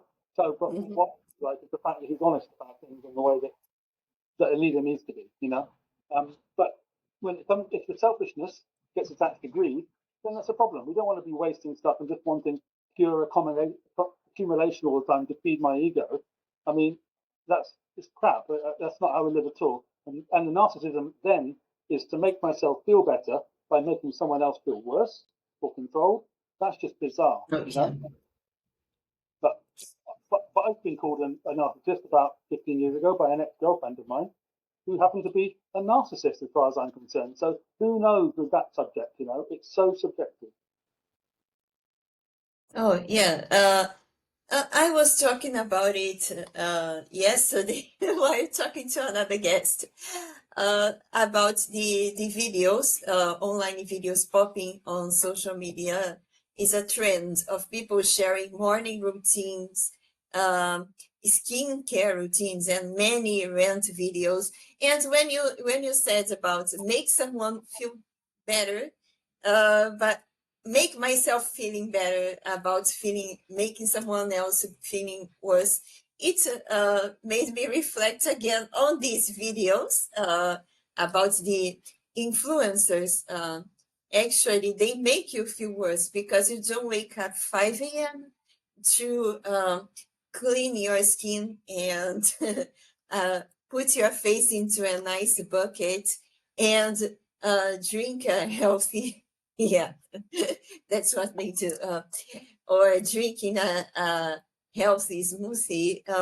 So they make you feel worse if you watch this video. Not me. I just look at that and think it's a bit ridiculous. I love my morning routine, but it's I think it's a very obscure way of selling some products, of making marketing to make others feel worse. It's just a personal opinion. Yeah, I mean, if I hope that the advertisers and the star influencer isn't attempting to make other people feel worse. I mean, perhaps that's just sort of result driven. I've got no idea. If I see someone else doing something, it doesn't make me feel bad. If they have a bit more than me, I don't feel bad. I don't feel jealous about Elon Musk. I think that he's got what the world needs in his, and you and I have got what the world needs from our point of view. And just because the one of them involves £1 billion, £500 billion, and the other one doesn't, it's absolutely meaningless to my mind. And I mean that, you know, it's people. The sovereign individual is so much more important than all of those things, including makeup and ice bucket. Oh, absolutely. I think I think we shouldn't feel bad. We are what we are. As we said in your book, you know who you really are. You don't need to others' opinions or I don't know, others' videos to validate your lifestyle. Exactly. You know what you really are. If anybody ever says anything about you, it's purely opinion. Tim Minchin said, opinions are like arseholes, everybody's got one, which is not quite how I put it, but it's pretty funny. So that was his version of that. So Tim Minchin, you know, Eminem, and your influencer there, putting your head in a nice bucket. There's a vision for us as well. Oh, yeah. So now let's talk about a bookshelf. You've been featured, not yet in the moment we are talking, but you will be featured twice on Leia's bookshelf by my book club. How does yeah, how does literature serve as a companion in solitude for you? Are there any titles you turn to again and again and again? I remember you told me about a book by George Orwell. I haven't read yet because I have so many things to read. Yeah. But do you have another book you also turn to again, again, again? Yeah, you get a book list, don't you, from living through this kind of thing. You sort of go scribble that down. I'm going to get that at some point. that's why we have films. So you just have the 2 hours, not the 2 weeks it takes you to read the book. Answer to that one, there's a book by Arthur Koestler, who was a 20th century Hungarian intellectual, imprisoned in the war, in the Second World War, who was really active in the arts. He designed the Koestler Arts. His foundation was the Koestler Awards from 1960. And he has a book called The Ghost in the Machine. And after a conversation with my mum over lockdown, I got this from Amazon or something. And the machine came, and it's a thick book. It's over there on my bookshelf somewhere. And the thing about him is he's not a specialist; he's a generalist. And you look back to when he was writing in 1940 or 50 about the culture around him and how similar that was to the cultural conversations we have now. If you just took out some of the words like kind of COVID and trans, but you could put other words in there like control and war, they were all the same conversation. So, and he was thinking in the same way as you and I might speak now, you know.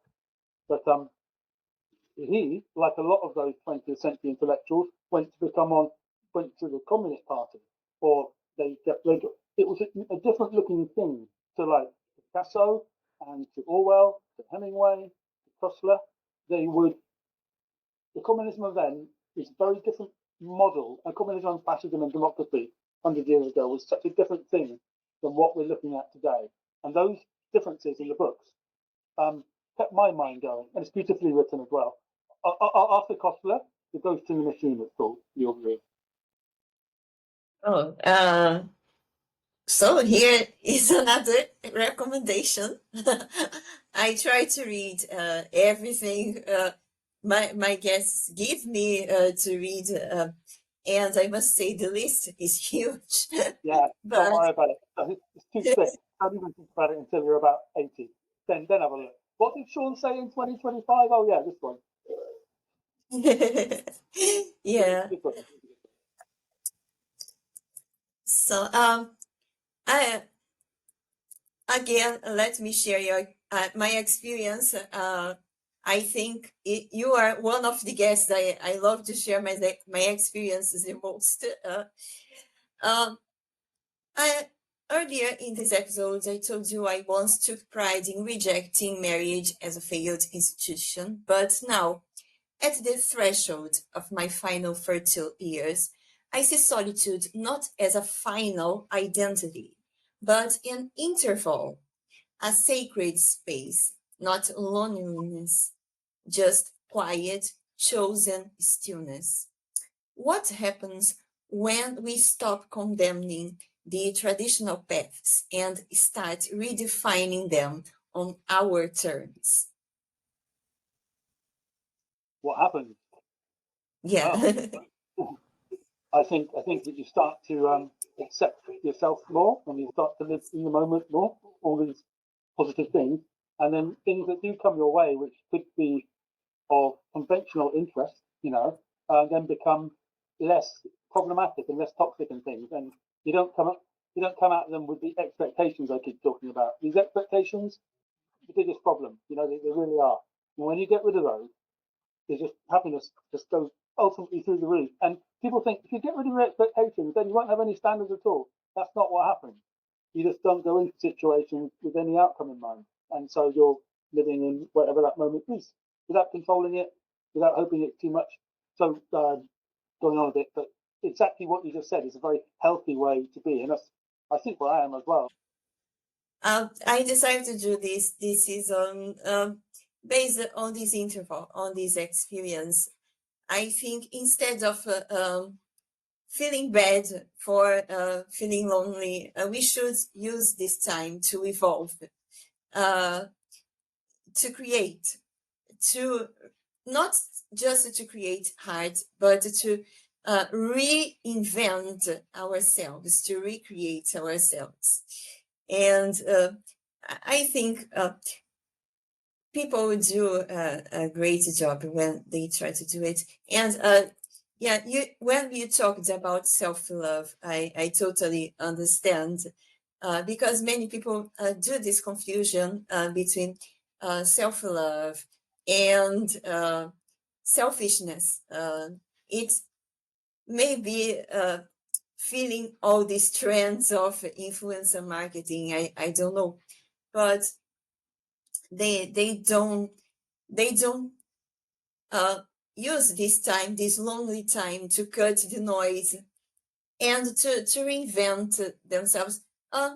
Maybe not talk, thinking about too much about ourselves too much, and focusing on others, on what we can bring to society, to the world, which ideas we can bring to the world in positive ways. Anyway, so yeah, I mean, just to add to the end of that, if you endlessly think about yourself, then as artists can do, well, anybody these days can do who's got a social media account, particularly, and the people giving back to you, making feedback on yourself. If you're endlessly doing that, it is actually a pathway to less mood. If you're a Pisces star sign, that might be okay. They're naturally attuned to dealing with that. But the majority else of the astrology are not actually like that. They don't like to be in the depths, wallowing around like that. oh yeah, and I would ask you: have you had moments where your own ideals clashed with what you felt deeply as a human being? Wow. I don't have any ideals anymore. I don't think I ever. I Oh ever no. did. I think possibly I pretended to have them to make my left-wing friends feel more comfortable as a younger man. It's just another construct of how you should live, and I just live as naturally as I possibly can. And if society sort of attempts to take me away from the nature, I try to understand if they're doing that for right reasons. Because there's only one reason where that might work, and that's medicine, sort of improving on the flawed bodies that we have. You know, whenever people say we're perfectly made, well, perfectly made it goes wrong all the time. So you bring in the medicine, and with that we have improvement. So good on medicine, and that's a human improvement. So fine, but that's the only way in which the nature of a human can actually be improved on. I think so. You know, can communicate and get better and stuff. But the psychology mixed up, the identity stuff, utter bullshit, and all the politics that are attached to those things are problematic constantly. So Mhm. it's about thinking for yourself, isn't it, Laia? And hopefully the readers, viewers will realise. I'm sure if they're on your site already, they know that thinking for yourself is the most important thing. And when I was younger, like any person who grows up, I had many plans and all of them failed. And I watched watching a video about it with a philosopher. He was talking about it. Plans were made to fail, and don't feel bad about it. They will, if you make plans, they will fail. Period. And I was really reflecting on it. Because many people feel frustrated because of it. They have too many ideals, they have too many plans, and all of them fail. And we should accept the failure and learn from uh, our worst moments in life to be a better person. That's how we grow up. That's how we get mature. Yeah, and it's not a failure because the plan was the failure in the first place. The plans were just a kid having ideas about the world which it doesn't understand, which sort of look good as a kid. And then they become embedded in the cells somewhere and go, I must achieve that somehow.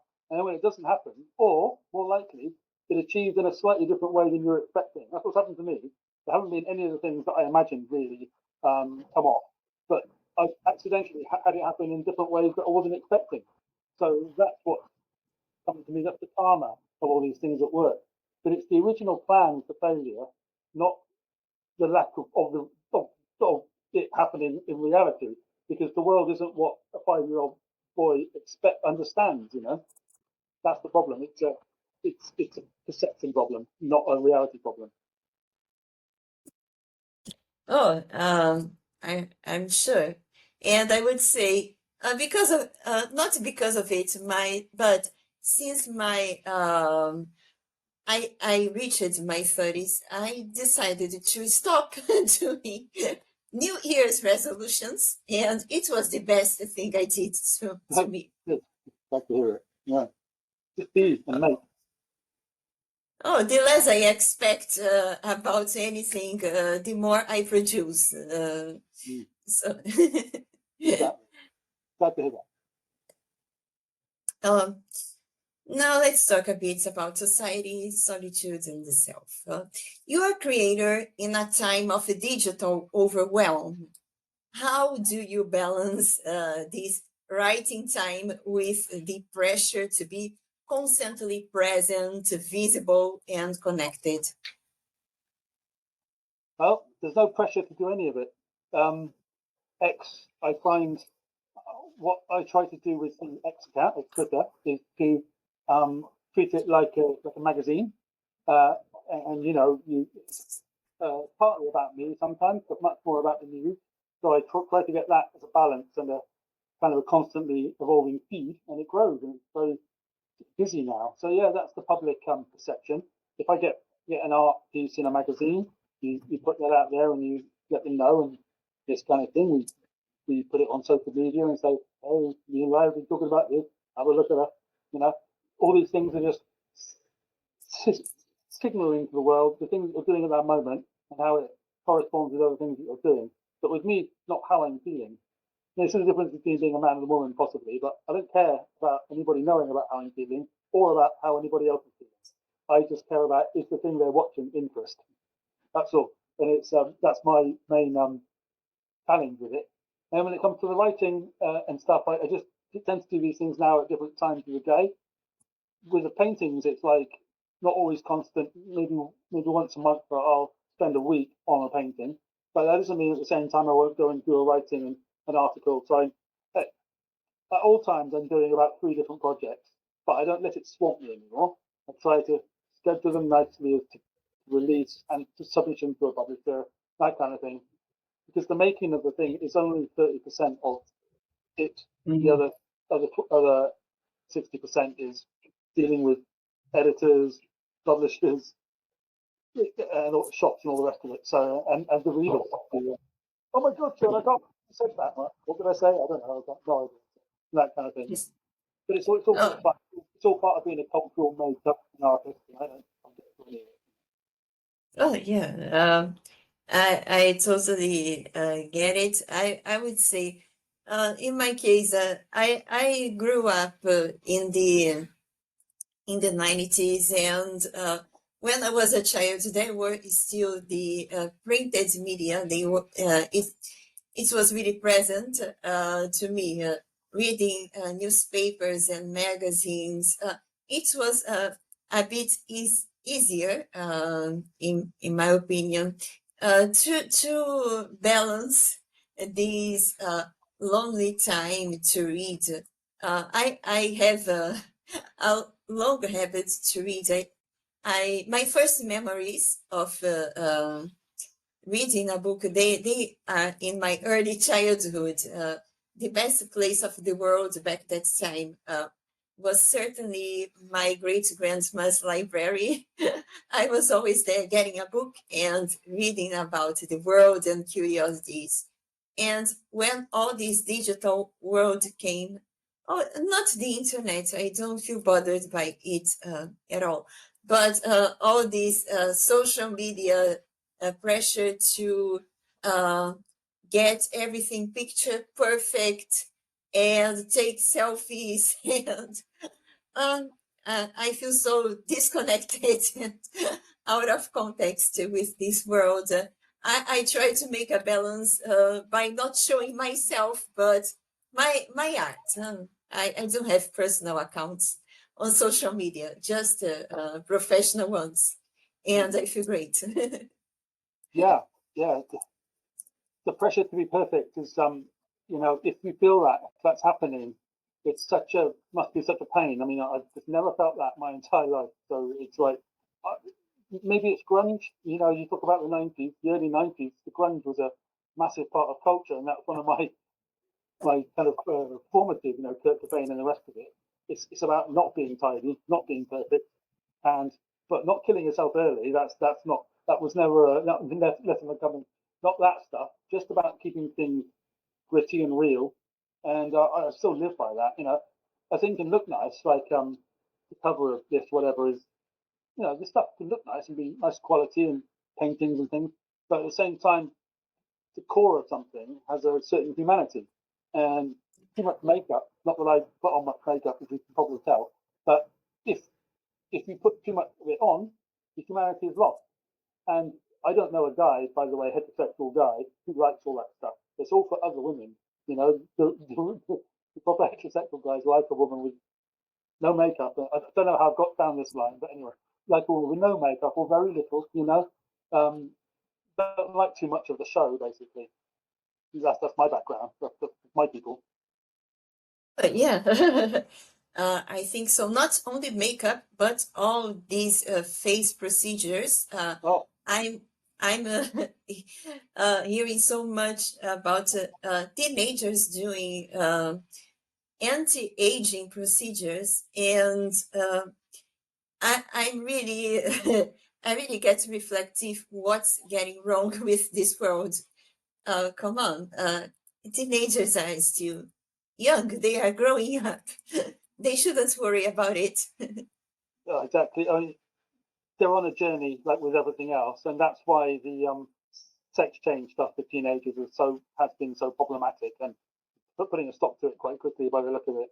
But you know, go through all your changes and things, yes, but don't cut off your breasts and don't cut off your penis. You know, these things will probably pass, right?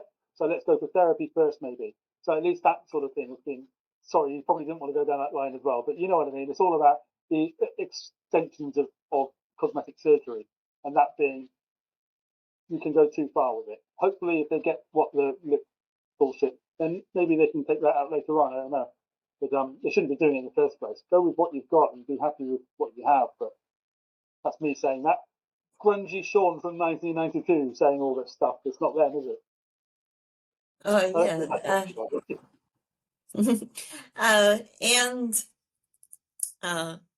I remember. I think I can show you too. I was showing a self-portrait I made for World Day of the Art. You know, April 15th is the World Day of the Art. And every year I do something to celebrate. I drew this self-portrait. It is still incomplete. And here is my head. And I wrote Ars Gracia Vita Brevis because my art has all to do with legacy. My art, I hope my art being long and long and long, lasting longer than me. So that's and here is the podcast I wanted to show 10 years. Lovely. But I think it has it's all about legacy, and younger people are not thinking about what they want to last for future generations. They just want to see how do they look now. To me, it's a problem, and they make us feel very depressed. Well, I mean, all the generations look at the younger ones and go, "Silly them, aren't they?" And they're just doing their own shit as the teenagers have always done. I'm absolutely fine with that. It's just about the changing things that they're not going to be able to change back in the future. The legacy is only our ego talking. So it would be nice for things to live on time. If it stays, if the good stuff stays, it gets on the wall for itself. So it's like they have their own position in history, which I shouldn't be controlling. You know, I should just make it. And the problem is when you start to get rid of things, you don't have space, which is the problem I'm on at the moment. I want to get myself a bigger place. Very first world problems. Oh, yeah. Now, I want to hear your advice to fellow creatives. What would you say to someone who feels isolated and is struggling to find meaning in that space? Then, after they've watched this podcast, of course, and thought about it for a while, done some reflecting, that's probably the best bit of advice to come from. Then go to Arthur Koestler's Ghost in the Machine, have a read of that. If they're still not satisfied, probably buy my book. No, I don't. I just don't like the word should, so I don't even say that. But what I would do is stop framing things in that what should I do to help myself kind of way, and just to accept the state that you're going through. And if it happens to be a bit sad, don't fight it, just go with it. If you start to feel yourself going further and further down, then there's probably something behind that move. But usually if you just go with things rather than resisting them, if they're not terribly destructive, then you're going to come out of the other end quite quickly and just be on to another move. You know, these are things of just being alive. It might help that person to switch off the screens and the internet for a little bit and go and touch grass outside. I've never known anything which isn't solved, but there are some things, but which isn't really helped by a long walk out in a park if you can get to a park. There must be something in your area, even if you live in the most isolated part of the Sahara. You can go out and have a run, and that run will make you feel better. You know, if you're capable of having a run or just getting air, so get out into nature somehow or other. Even in the urban landscape, you're getting out into the built environment. You know, don't do those things. Whatever way you just get out of your flat, sort of turn off the stuff, come back to it later, structure your life in that way, so that when you leave the house, you're not having pings all the time. If I go out of the house, I don't have my phone on the internet. It's not connected to the internet. I only have that at home. So when I'm out of my flat, I don't know what's going on Twitter or anything else. I'm out there doing the town I'm in. That's how I handle it. Not the age of these people that are probably concerned about it. I think lonely walks are really inspiring.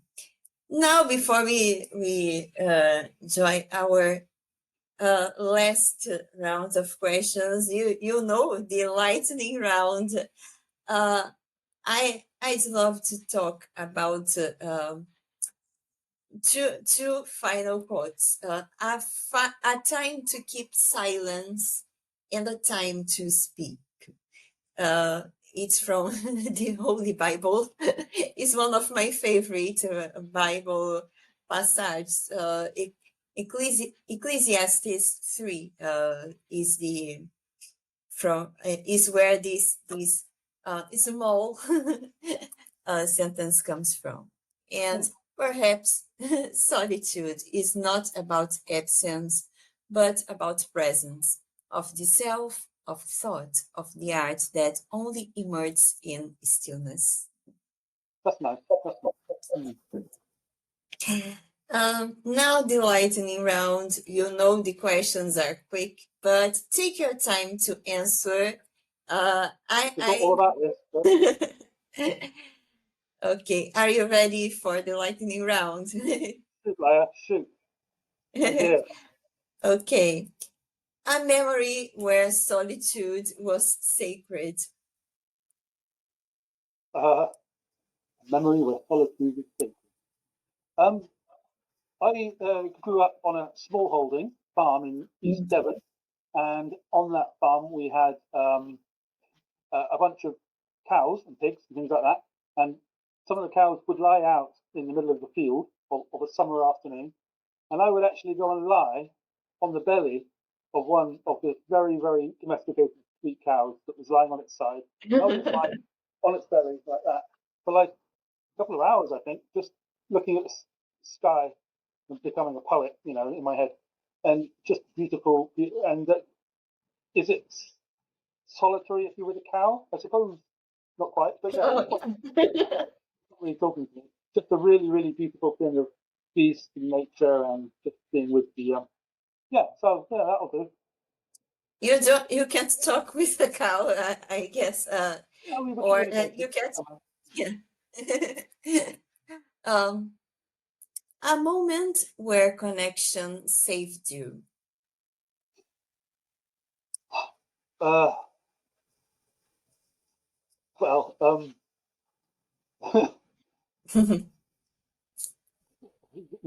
the amount of times I've been saved, but yeah, I suppose around the time of COVID again, it comes back to our conversation, doesn't it? 2019, 20, and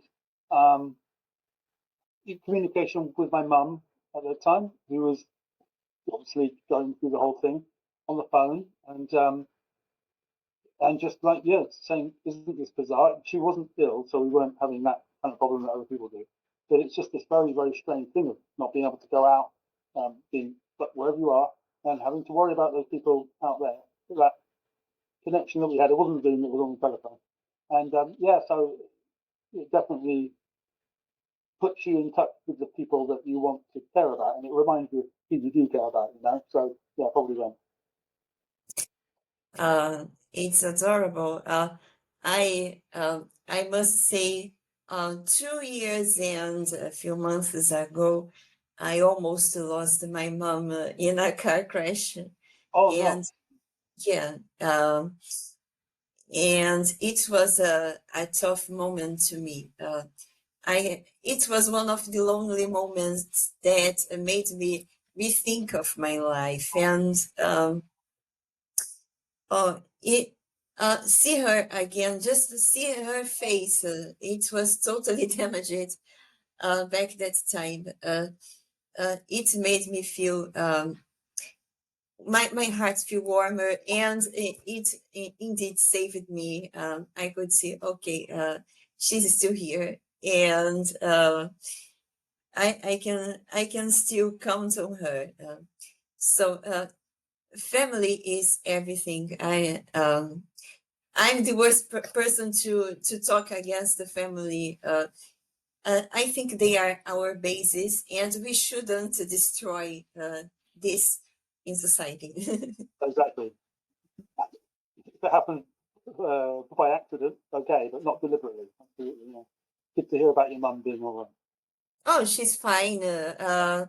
Now, okay, she had some problems in her head, but nothing too serious. It didn't compromise her movements, nothing like this. She just had some memory issues, nothing else.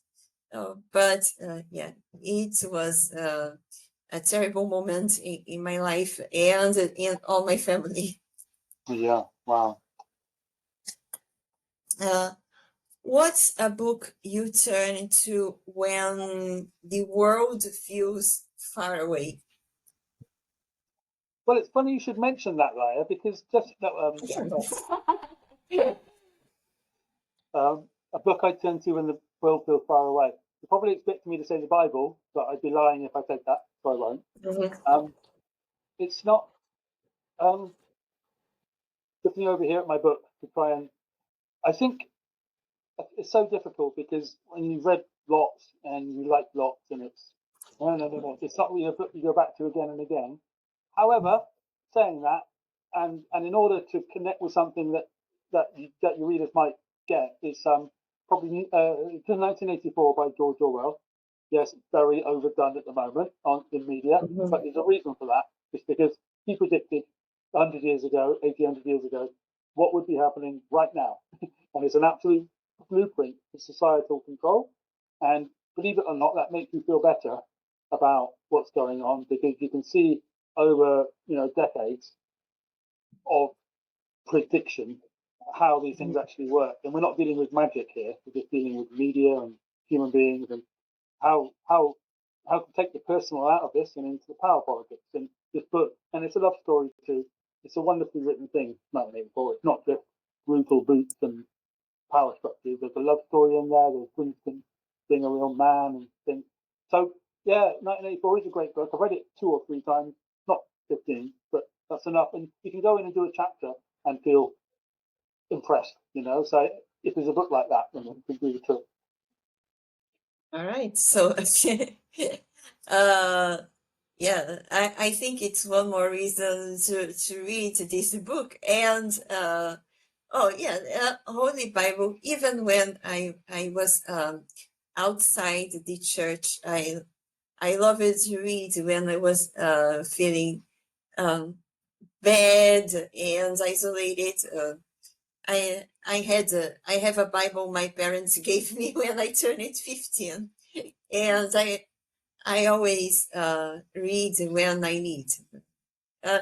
Regardless of beliefs and religions, I think it's a great reading for us. There we go. Fair enough. Define home in a single sentence. It can be a big sentence. No, I can do it in three. The 3 words. It's in you. It's the person inside. Okay. If solitude were a person, what would they be like? If you could describe it. Wow, that's it something. Well, we've talked about the fact that I don't see it as a negative, firstly, so a while ago. When Mr. David Bowie, who's a hero of mine, you might remember, and anybody listening understands that. I'm an expert in his back catalogue, the real deep back catalogue, as rich as Orwell's or anyone else we talked about, Bronte's, In the 70s, in the late 70s, he went to live in Berlin to become a non-junkie, and found himself very much a fish out of water in Berlin and Paris, where he was recording the album Heroes and Low. And on Low is the sound of this guy trying to put himself back together from heroin in America, having no money at that time, and also attempting to find out who he was, having got a great deal of fame, because everyone knew who he was. He had no money, but he was an ex-junkie. So he's there in Berlin putting together these wonderful records that really are the sound of loneliness in their beauty, So what on earth does that mean? Just like in the best way that the classical composers would put together the sounds of loneliness. He did this with electronic music, electronic rock, in those 2 albums, Heroes and Low. And they're very inspiring on headphones when you're on your own, going through an urban landscape or anywhere else, but watching the buildings go past you and you feel, what's happening in there? Who am I? Where am I? Why am I here? How's my family? In that entire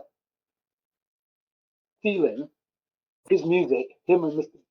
Brian Eno, to be fair, somehow brings that feeling of the city to his expression together. I'm not putting this very well, but that is one of the best ways to handle it, is the album Low. Because it's not depressing, it's just the beauty of bleakness. Great. It's a very interesting description. So now I want to know if there is one thing you'd still like to learn about yourself, or you don't want to learn anything about yourself. Well, it's always interesting to hear how other people that you know and care about feel about you. So that's learning. And when people turn around and say, "Oh, I really like the way you've done this part of your life, or you're doing this these days," that kind of thing. That's nice, because I wasn't always as in the moment as I am these days. But I used to drink too much back in the day. I think we talked about that last time, before 2017, 18. And that was always to try and get to another reality, to try to relax. And I don't anymore, the occasional kind of glass of wine, but there's no drinking as a habit in my life anymore. And so that difference is quite observable in living in the moment. So it's part of the theme of what we've been on today, isn't it? So if anybody who's watching this thinks that the booze is a solution to the loneliness, it's a part-time thing which will get you to somewhere else feeling more cheerful about it. But it really is a part-time thing. But I'm not going to judge that because it's in there and it's absolutely, people do what they do for as long as they need to do it until they don't. Okay, so, and the last question of this round, what's the difference between being eye-catching and being beautiful, in your opinion? Wow. Yeah, like eye-catching. Lady Gaga is eye-catching, as is Madonna. And their productions that at least the people talking about us, they know who we're talking about. All that, look at me, I'm a peacock and I do this, eye-catching, as would be the Botox in the lips that we talked about earlier. Whoa, look at that person's Botox. Isn't that eye-catching? Aren't they?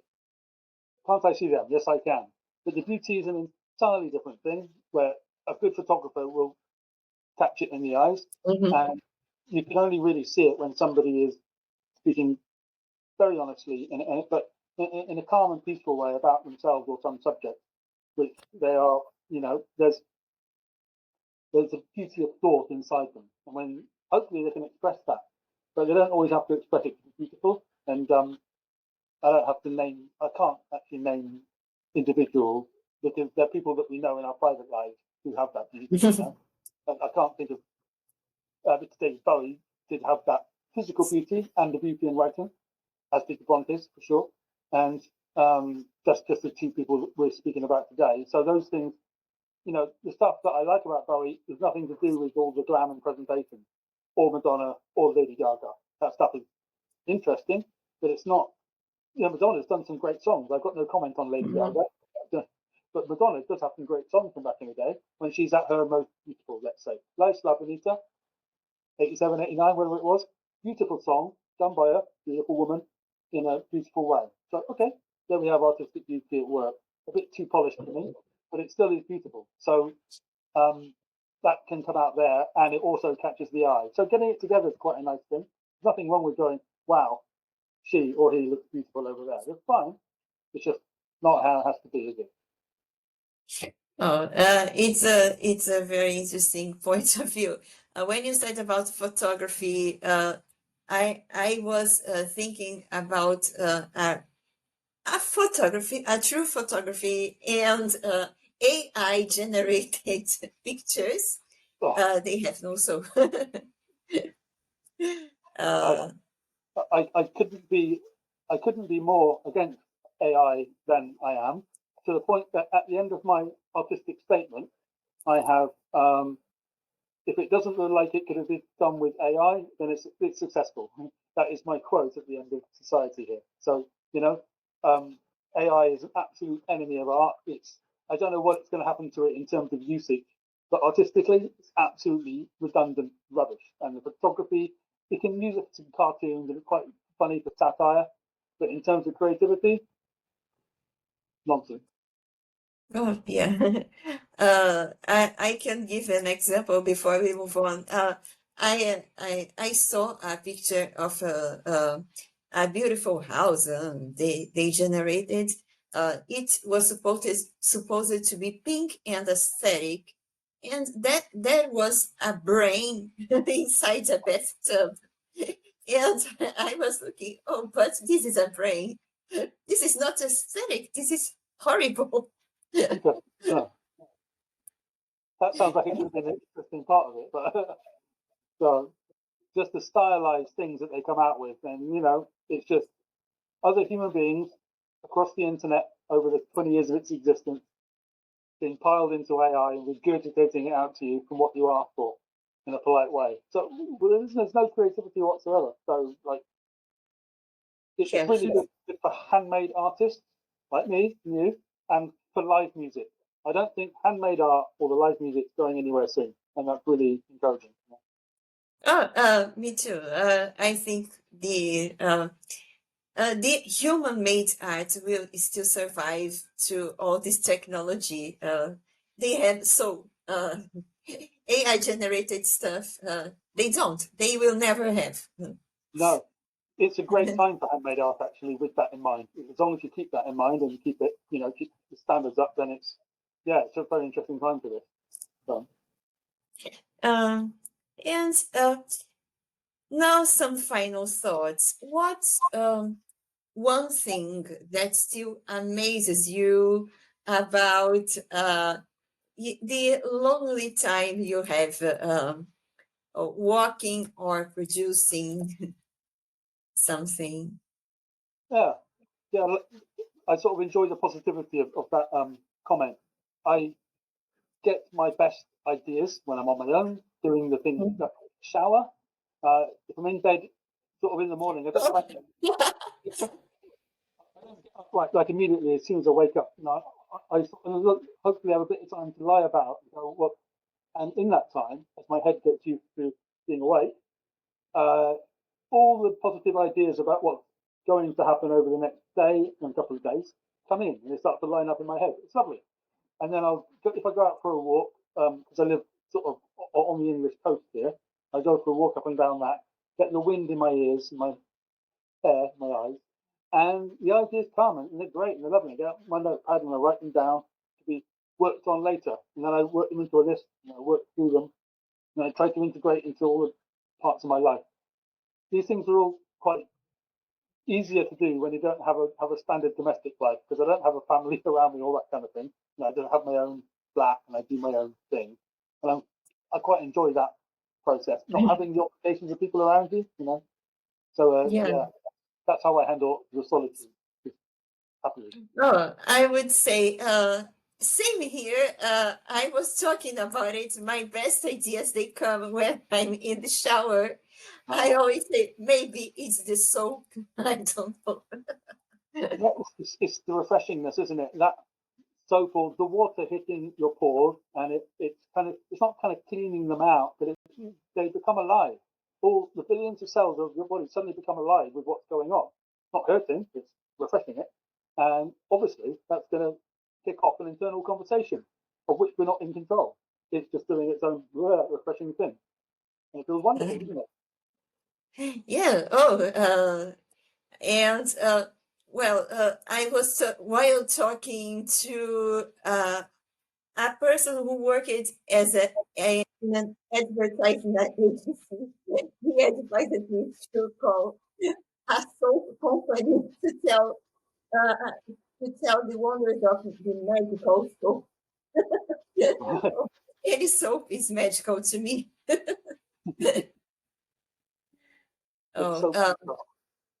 Yeah.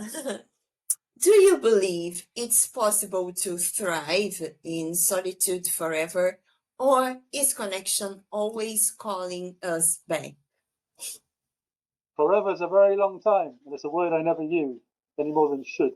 Keep away from should and forever, and you'll be a happy Sean.